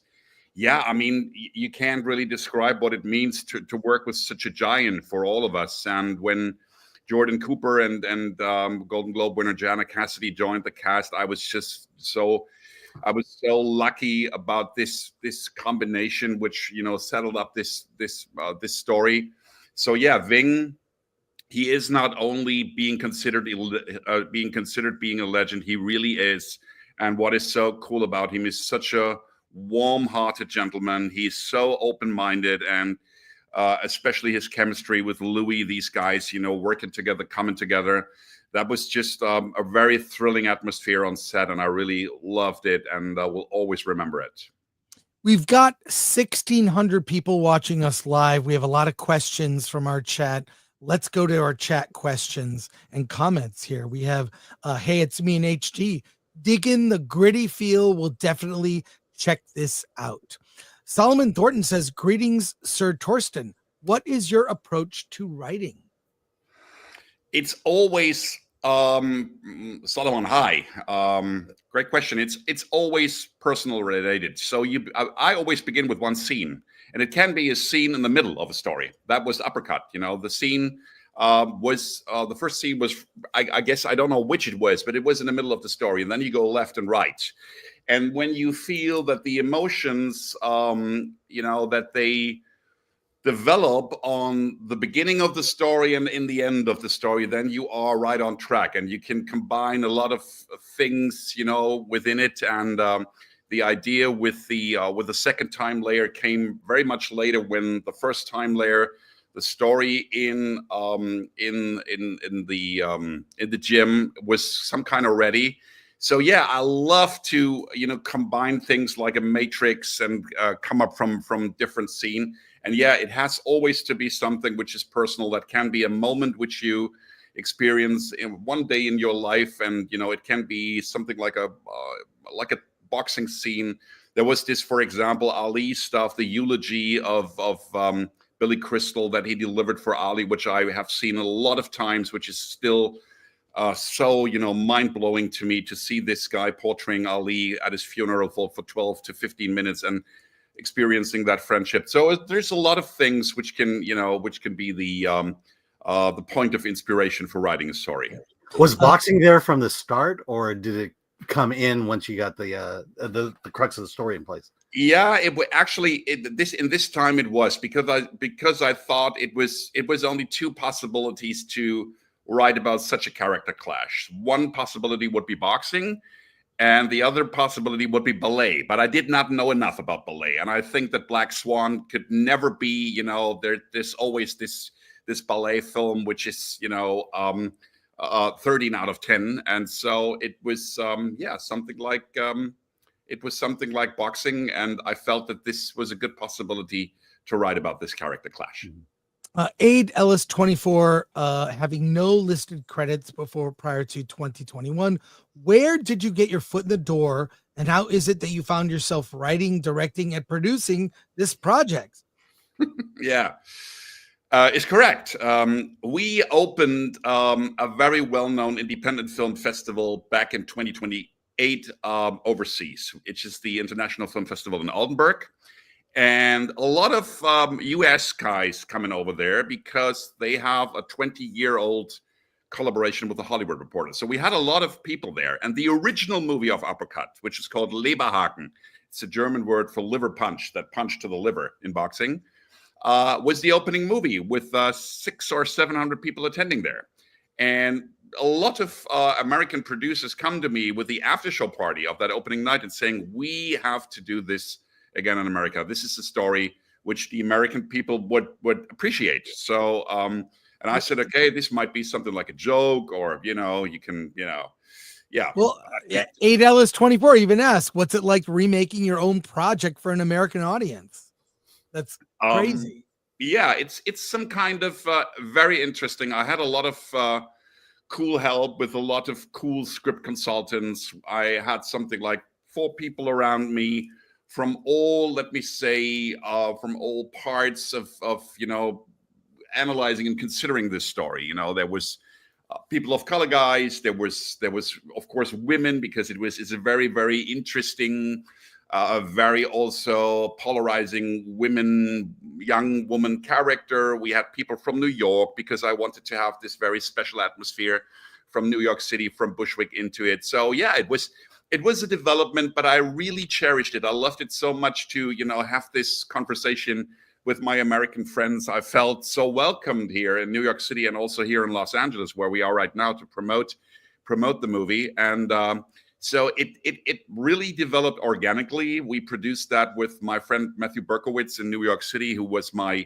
our service producer and partner producer all the time. So we had a lot of excellence on set, not only in front of the camera, but also behind of the camera. And these people, in a way, we felt it. Everybody felt it, and everybody wanted to do this kind of stuff. And they felt my very special style of shooting it, which was not so known here in the US, but they liked it a lot, and so we could proceed very organically.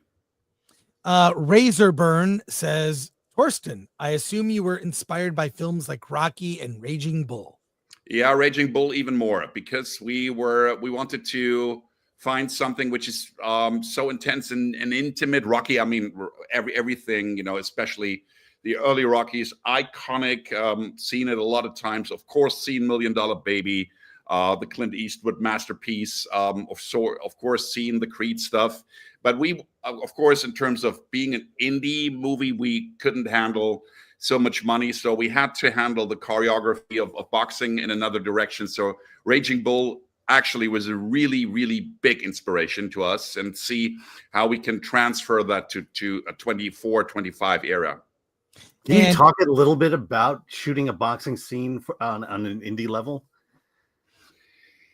Yeah, I mean, we had with Manny Severio, we had a great a great guy doing all this stuff, in fighting choreography, but they had to be very intense and with a very slow period. Jordan was preparing himself for actually 2 or 3 months, and then once we were on set, within 3 days, we had to do it again, as I say it now, like ballet stuff. You had to stick to very, very clear movements, which were learned and experienced, and Money worked very hard with Jordan.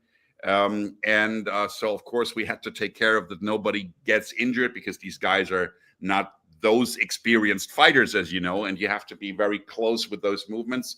So you have to be the schedule, the planning has to be very concrete. You have to see very cool movements, very, very fast. But we worked with 2 cameras. That was cool. So we always had the material in a way doubled and seeing from different angles, so we could use it in different perspectives.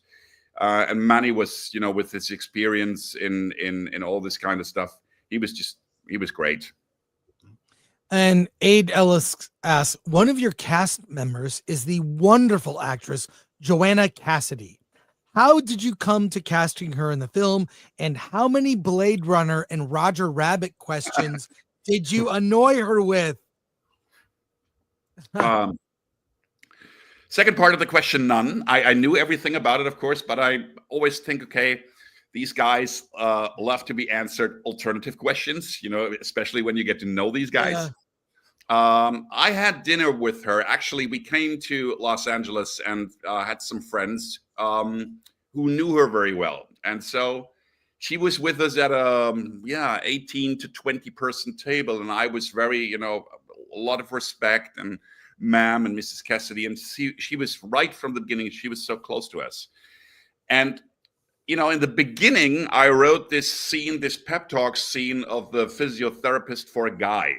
And I thought the more we talked, and then, we went to her house, and there was something like a tradition to have a coffee with her. And then she actually made her legendary omelets for us. And then, with the second or third conversation, I asked her, would you be interested in doing something you've never done before? Because I love the idea that an experienced physiotherapist, female physiotherapist with magic hands, could be ringside with this guy. It was something which I found very, very lovely.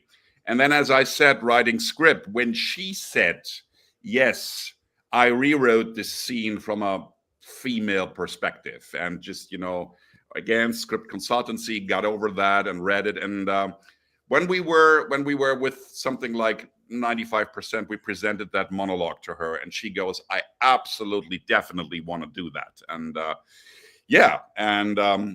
so we were all set. She came on set, and then she was asking Torsten, what we're going to do now? And I said, we're going to do the whole piece, just in one piece, the whole monologue through. And she did that three times, and it was just, kicked our asses so much. It was just mind-blowing. And last question here from Fuzzy, which is the question we all want to know. Is this going to be on screen soon? I will see it. It's a limited theatrical release with Lionsgate. You have to check out where it is. But it's also on digital right now, so you can see it with iTunes, Apple. You can see it with Amazon. You can see it on the platform you like to see it in. Awesome. Torsten, thank you so much for joining us. Congrats on the movie. When you make your next film, please come and join us here, and have a great rest of your weekend. It was so much fun with you guys. Greets to everybody. Have fun with Uppercut, and have fun with all the movies. Go to the movies. Sean Baker did exactly the right speech Sunday evening. And let's press thumbs for everybody, us filmmakers, and have a good time. Thank you so much. Take care. Thanks. Thank you.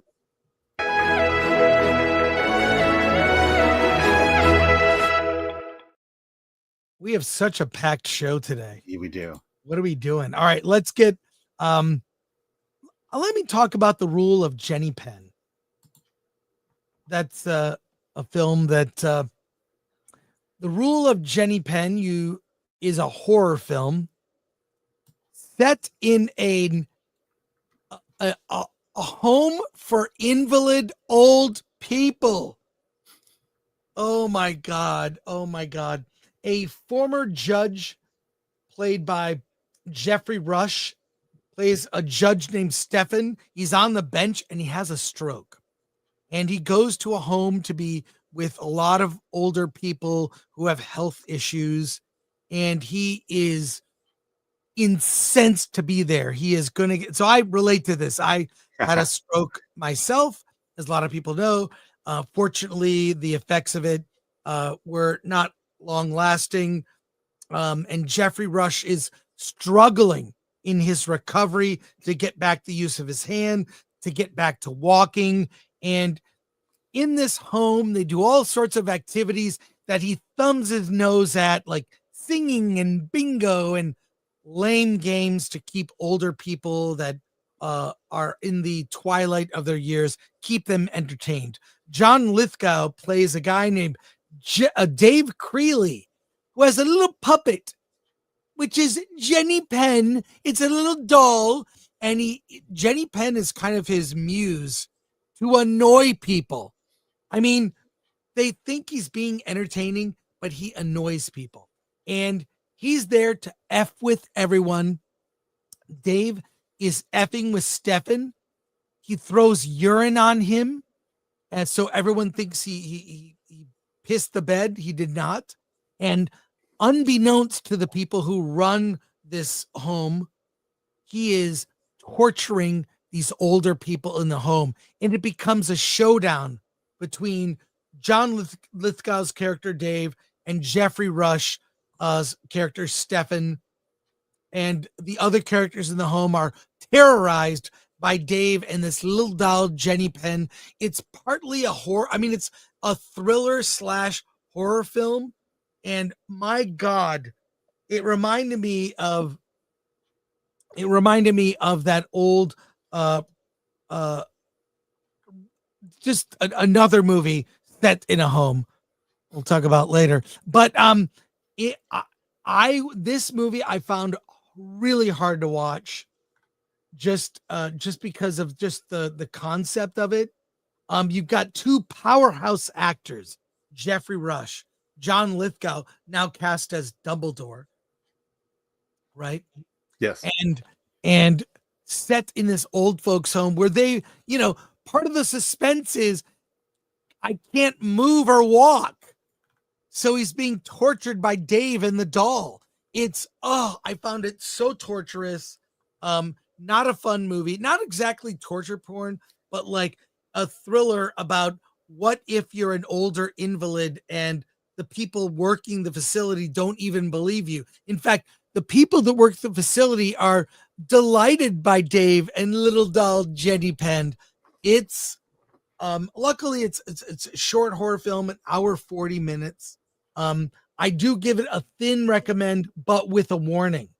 If you're afraid of dolls or this type, the premise of the movie you find difficult, don't see this movie. It's a bare recommend, maybe 5.5, 6 mainly for Jeffrey Rush and John Lithgow. They're fantastic.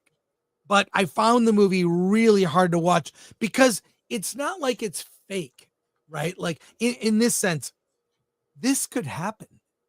There are many reports of seniors in homes tortured by the people that work there, by others. You hear horrific stories. This is one of those brought to life. I did really like the ending, kind of redeems it. It's not fantasy. This could happen. A bare recommend, but also a warning. This movie was difficult. Alan, be lucky you didn't watch it. I'm not watching this. But if it's difficult to watch, isn't that the goal of the film? Well, yeah. Everything you hated about it was intentional. Yeah, it delivered on the promise. Like that poster you're looking at with the doll's face. Yeah, not scary at all. Like that happens. So bear recommend with a warning, not for everybody. Let's go to chat comments and questions. All right.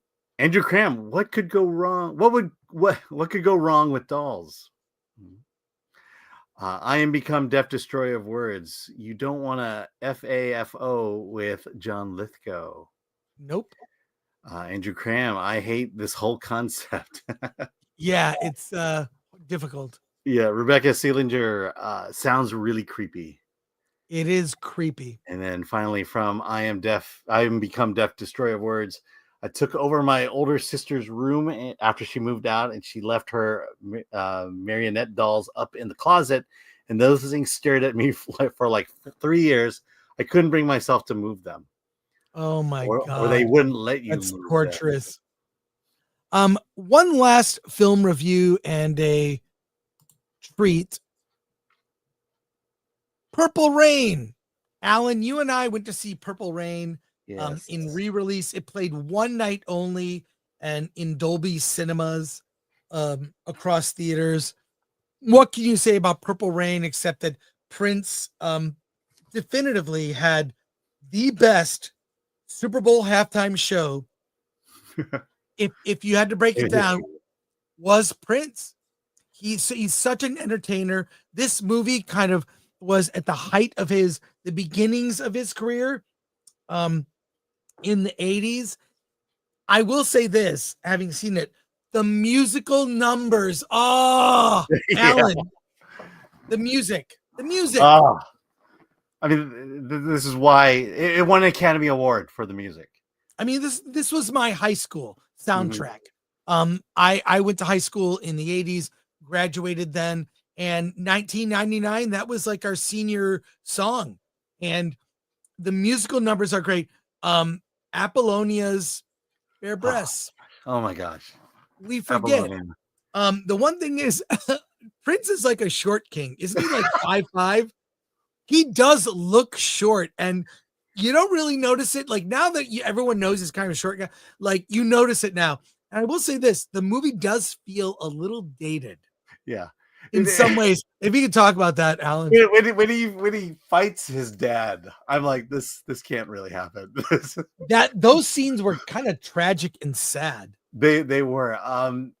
It's a weird thing. I'll just say it, hitting women in movies. It happens in Queen of the Ring, happens in this movie, happened in a Vietnamese film I just saw that I'll review in 2 weeks. It was of its time, but it's real uncomfortable to watch. It's so uncomfortable. It does stand out, but it's like, look, it's domestic violence. And it's not taken lightly in the movie. It's not laughed off. It is dealt with. There are consequences. Yeah. You see the father passing down to the son these horrible traits, the son realizing it. There's a deeper story to it. People remember Purple Rain for the performances. Yeah. And it was great to hear and see in Dolby. It was amazing. Yeah, the music transfer was amazing. Not so much the dialogue. It does feel dated. I mean, look, let's be real. Prince is not a great actor, but he's a great performer, and that's what we get here. Again, I'll always remember Prince beating out the Muppets at the Academy Awards. Purple Rain beat out Muppets Take Manhattan, and I was so disappointed when that happened. Well, I went ahead and bought it on digital. It's in 4K, so I was really happy about that. Let's go to comments here. Ron Enriquez, Chris, thanks for the heads up about this re-release. Forgot how bad some of the acting was, though. Prince's charisma and, of course, the music make it a classic. Yeah. Had a great night. Yeah, well, thanks. I pay attention to that. I look at things like Fathom Events. There's some big movies coming up. Let's see what is coming up. There are a lot of anniversaries coming up. In fact, every year seems to be an anniversary. Yeah, there's some anniversary with Fathom Events. I'm going to go there now because there's Goonies was recent. They even do things like the Met and operas. So I love Fathom Events. I mean, it's a separate fee outside of A-List, but that's and they're doing this rad They do The Chosen, right? There's they do classic movies. Oh, Monty Python. Monty Python. Yes, Monty Python is coming. Let's No, make go backwards. sure. Go backwards. Okay, Yeah. never mind. Did I miss it? Yeah, just keep going quick. Yeah. 2 more. It looks like it's the Broadway. Oh no, never mind. Okay, we must have missed it. But Monty Python is coming. Yeah, it is coming. These are. Oh, I got to go to upcoming releases. Yeah, So no, here I'm we go. definitely taking my daughter to see Monty Python and the Holy. Yeah, Grail. yeah. Monty Python in a theater on the big screen is awesome. So there you go. One last treat, and that story, we have a story about Bong Joon-ho says his villain is not Trump. I want to discuss that on Versus. Okay. So tune in for Versus. We're going to move that. But one last thing, I have a treat. The Oscars are burning. Many reports about the Oscars, the ratings were slightly better than slightly up from previous years. I think by like 3%. It wasn't it wasn't some huge bump, but and there've been a lot of Oscar stories. It looks like Conan is coming back, but our friend of the show, Damon Packard, put together this 5-minute. He said I could show it on the show. AI might have been used. This is his vision for the Oscars. I will present this without comment. We will talk about it on the other side. Be warned, it's weird. Get ready, Alan. Okay. This is Damon Packard, the Oscars 2025, like you've never seen them.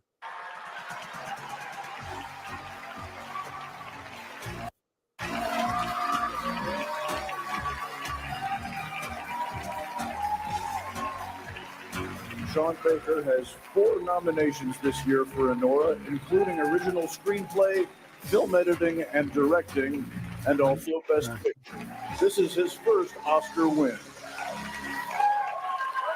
Hi, everybody. This is crazy. Thank you to the Academy. Thank you so much for this honor.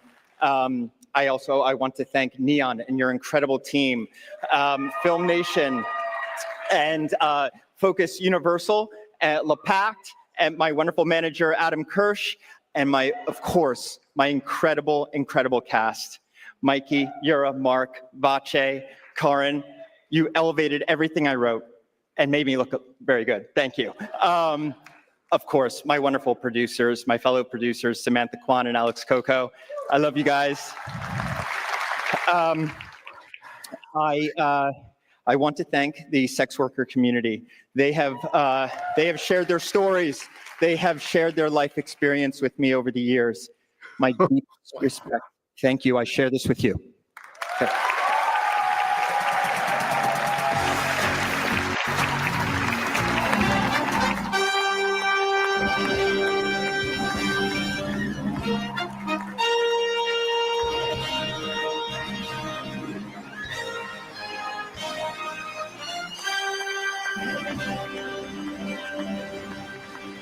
Oh my God. What the hell is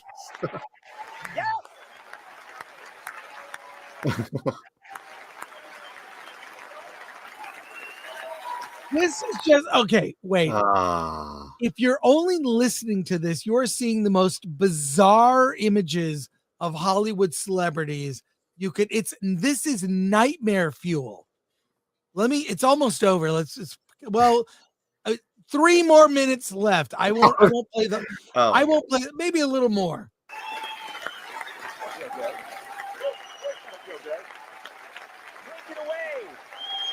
LAFC captain Eric Scott. Well, our hearts go out to all of those who have lost their homes. And I'm talking about the producers of Joker 2. All right. Just look, I'll drop a link in the description to this episode.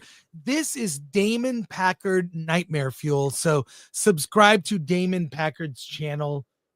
He has been doing these bizarre experiments with using AI to make something new. His movies have always been bizarre. Speaking of AI, the Anti-AI Festival, Credo 23, Film Threat is a sponsor.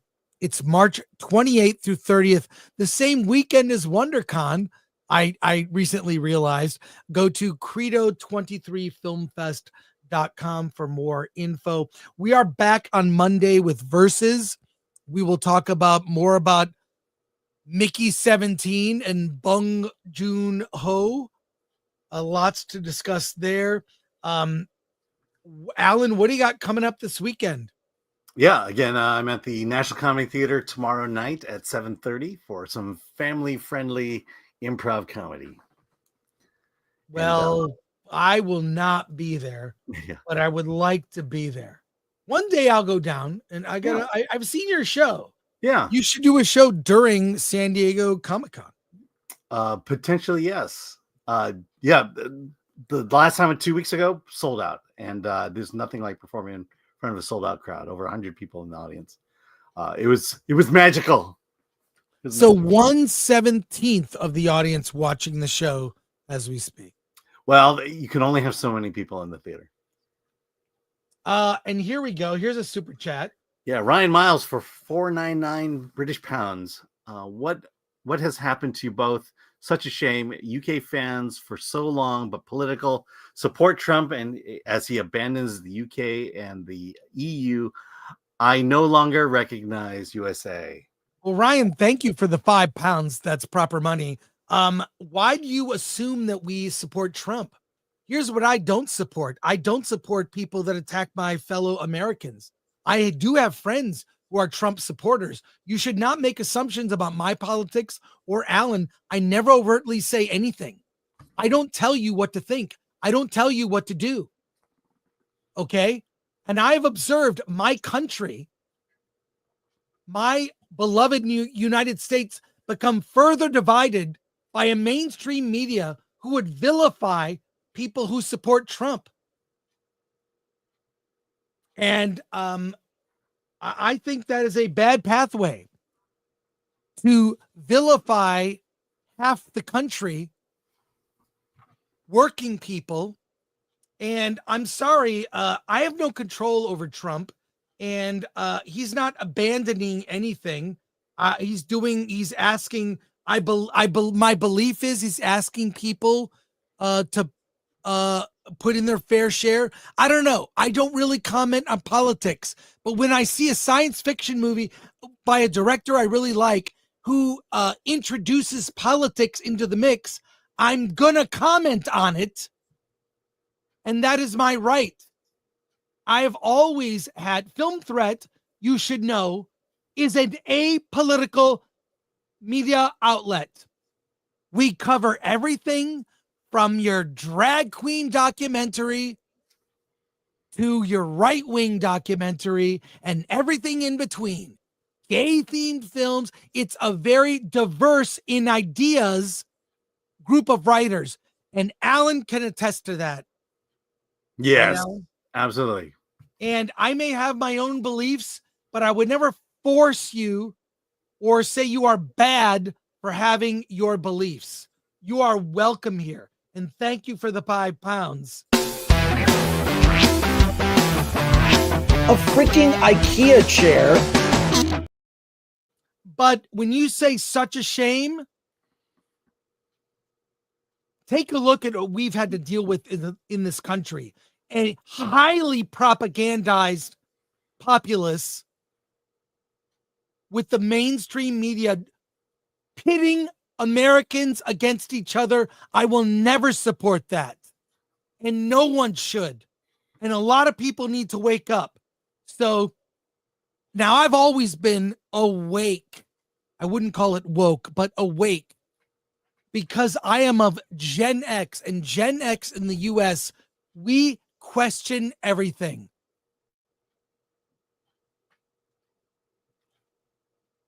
So, such a shame. Sorry you think that way. And by sorry, No, it's sorry. Alan, if you would read this. Yeah. Sorry, I'm looking at Lori in the back room there. ML, member for 13 months. Why should Ryan care? Your show has never changed. Yep. Yeah, I mean, it's when the content presents itself, we rarely talk about politics unless it has to do with what we're talking about. Unless it was injected into the movie we just saw. If it's in the movie, we're gonna talk about it in a real way. But keep those super chats coming. And thank you for the comment from one of our members who is a supporter. All right. We're Let's getting see. some more Pilgrim- supers here. Wait, wait, Mike. Let's do this. Hey, Mike McGinnis, good luck with Ukraine, UK. Yeah, let's keep the war going. Yeah, that's what we You know need. what I'm in favor of? I remember Democrats when they were against war. I remember when politicians, well, I don't remember when politicians kept their promises because they almost never do. I know. It's funny. It's the one guy wanting peace that everyone's up in arms about. Pilgrim Media for 2. UK is not the country I lived in for 2 years, 80 and 81. Thank you, Pilgrim. Appreciate you. Anyways, if the subject of a movie we are covering includes politics, we will discuss it in an honest way. And I have been, for the last several years, angry that I see my media turning friend against friend because of politics. And Alan, who I've known for now, well, a long time, over 10 years, but we've worked together 7 years now, more than 7. Oh, yeah, coming on 8. Yeah. Was afraid to even admit to me that he goes to church. Afraid. Why should he be in fear of that? I accept people for who they are. Hey, maybe you support some ideas I don't support. But this pitting Americans against each other, I call it out. I'm done. I'm done with this. It's midget-minded people that can't wake up to see that our mainstream media goes after it, pitting people against. It's happened in my own family. And I would never cast out a friend or make them wrong for thinking a certain way. I'd say, hey, I disagree with your idea, but I wouldn't hate the person. Or I wouldn't, but seeing it happen in real time and seeing that maybe people on one side are not able to wake up and see what's going on, it's tragic and sad. We've got a bunch of soups that came in. I'm trying to wrap up the show. Yeah, we'll take soups. All right. Beersaurus Rex, member for 30 months. Thank you for the support for so long. A freaking IKEA chair. Exactly. Thank you. JTPRX for 20. Love the rant, Chris. We should question everything.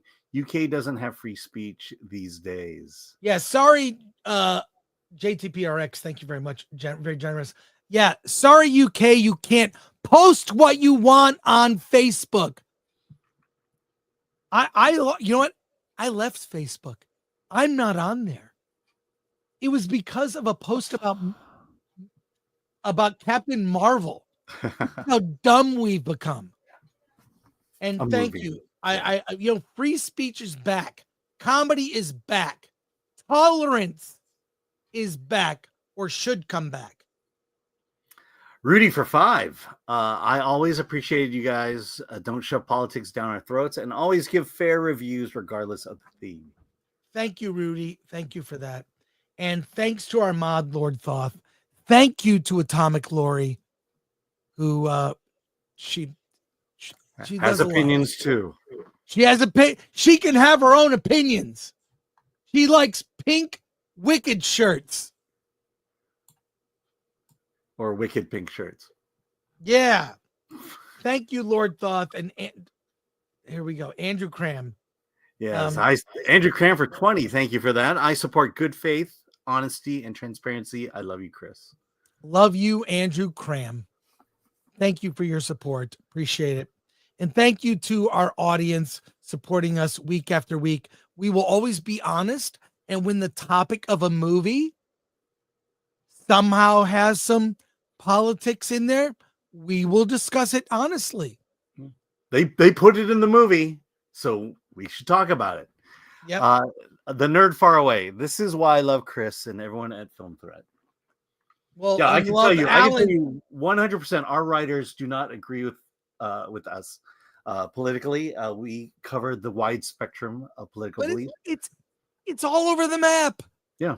It's all over the map, as it should be. And guess what? We all work together. I think it's because most of our writers are old. Yeah, probably. Aren't they? They're older?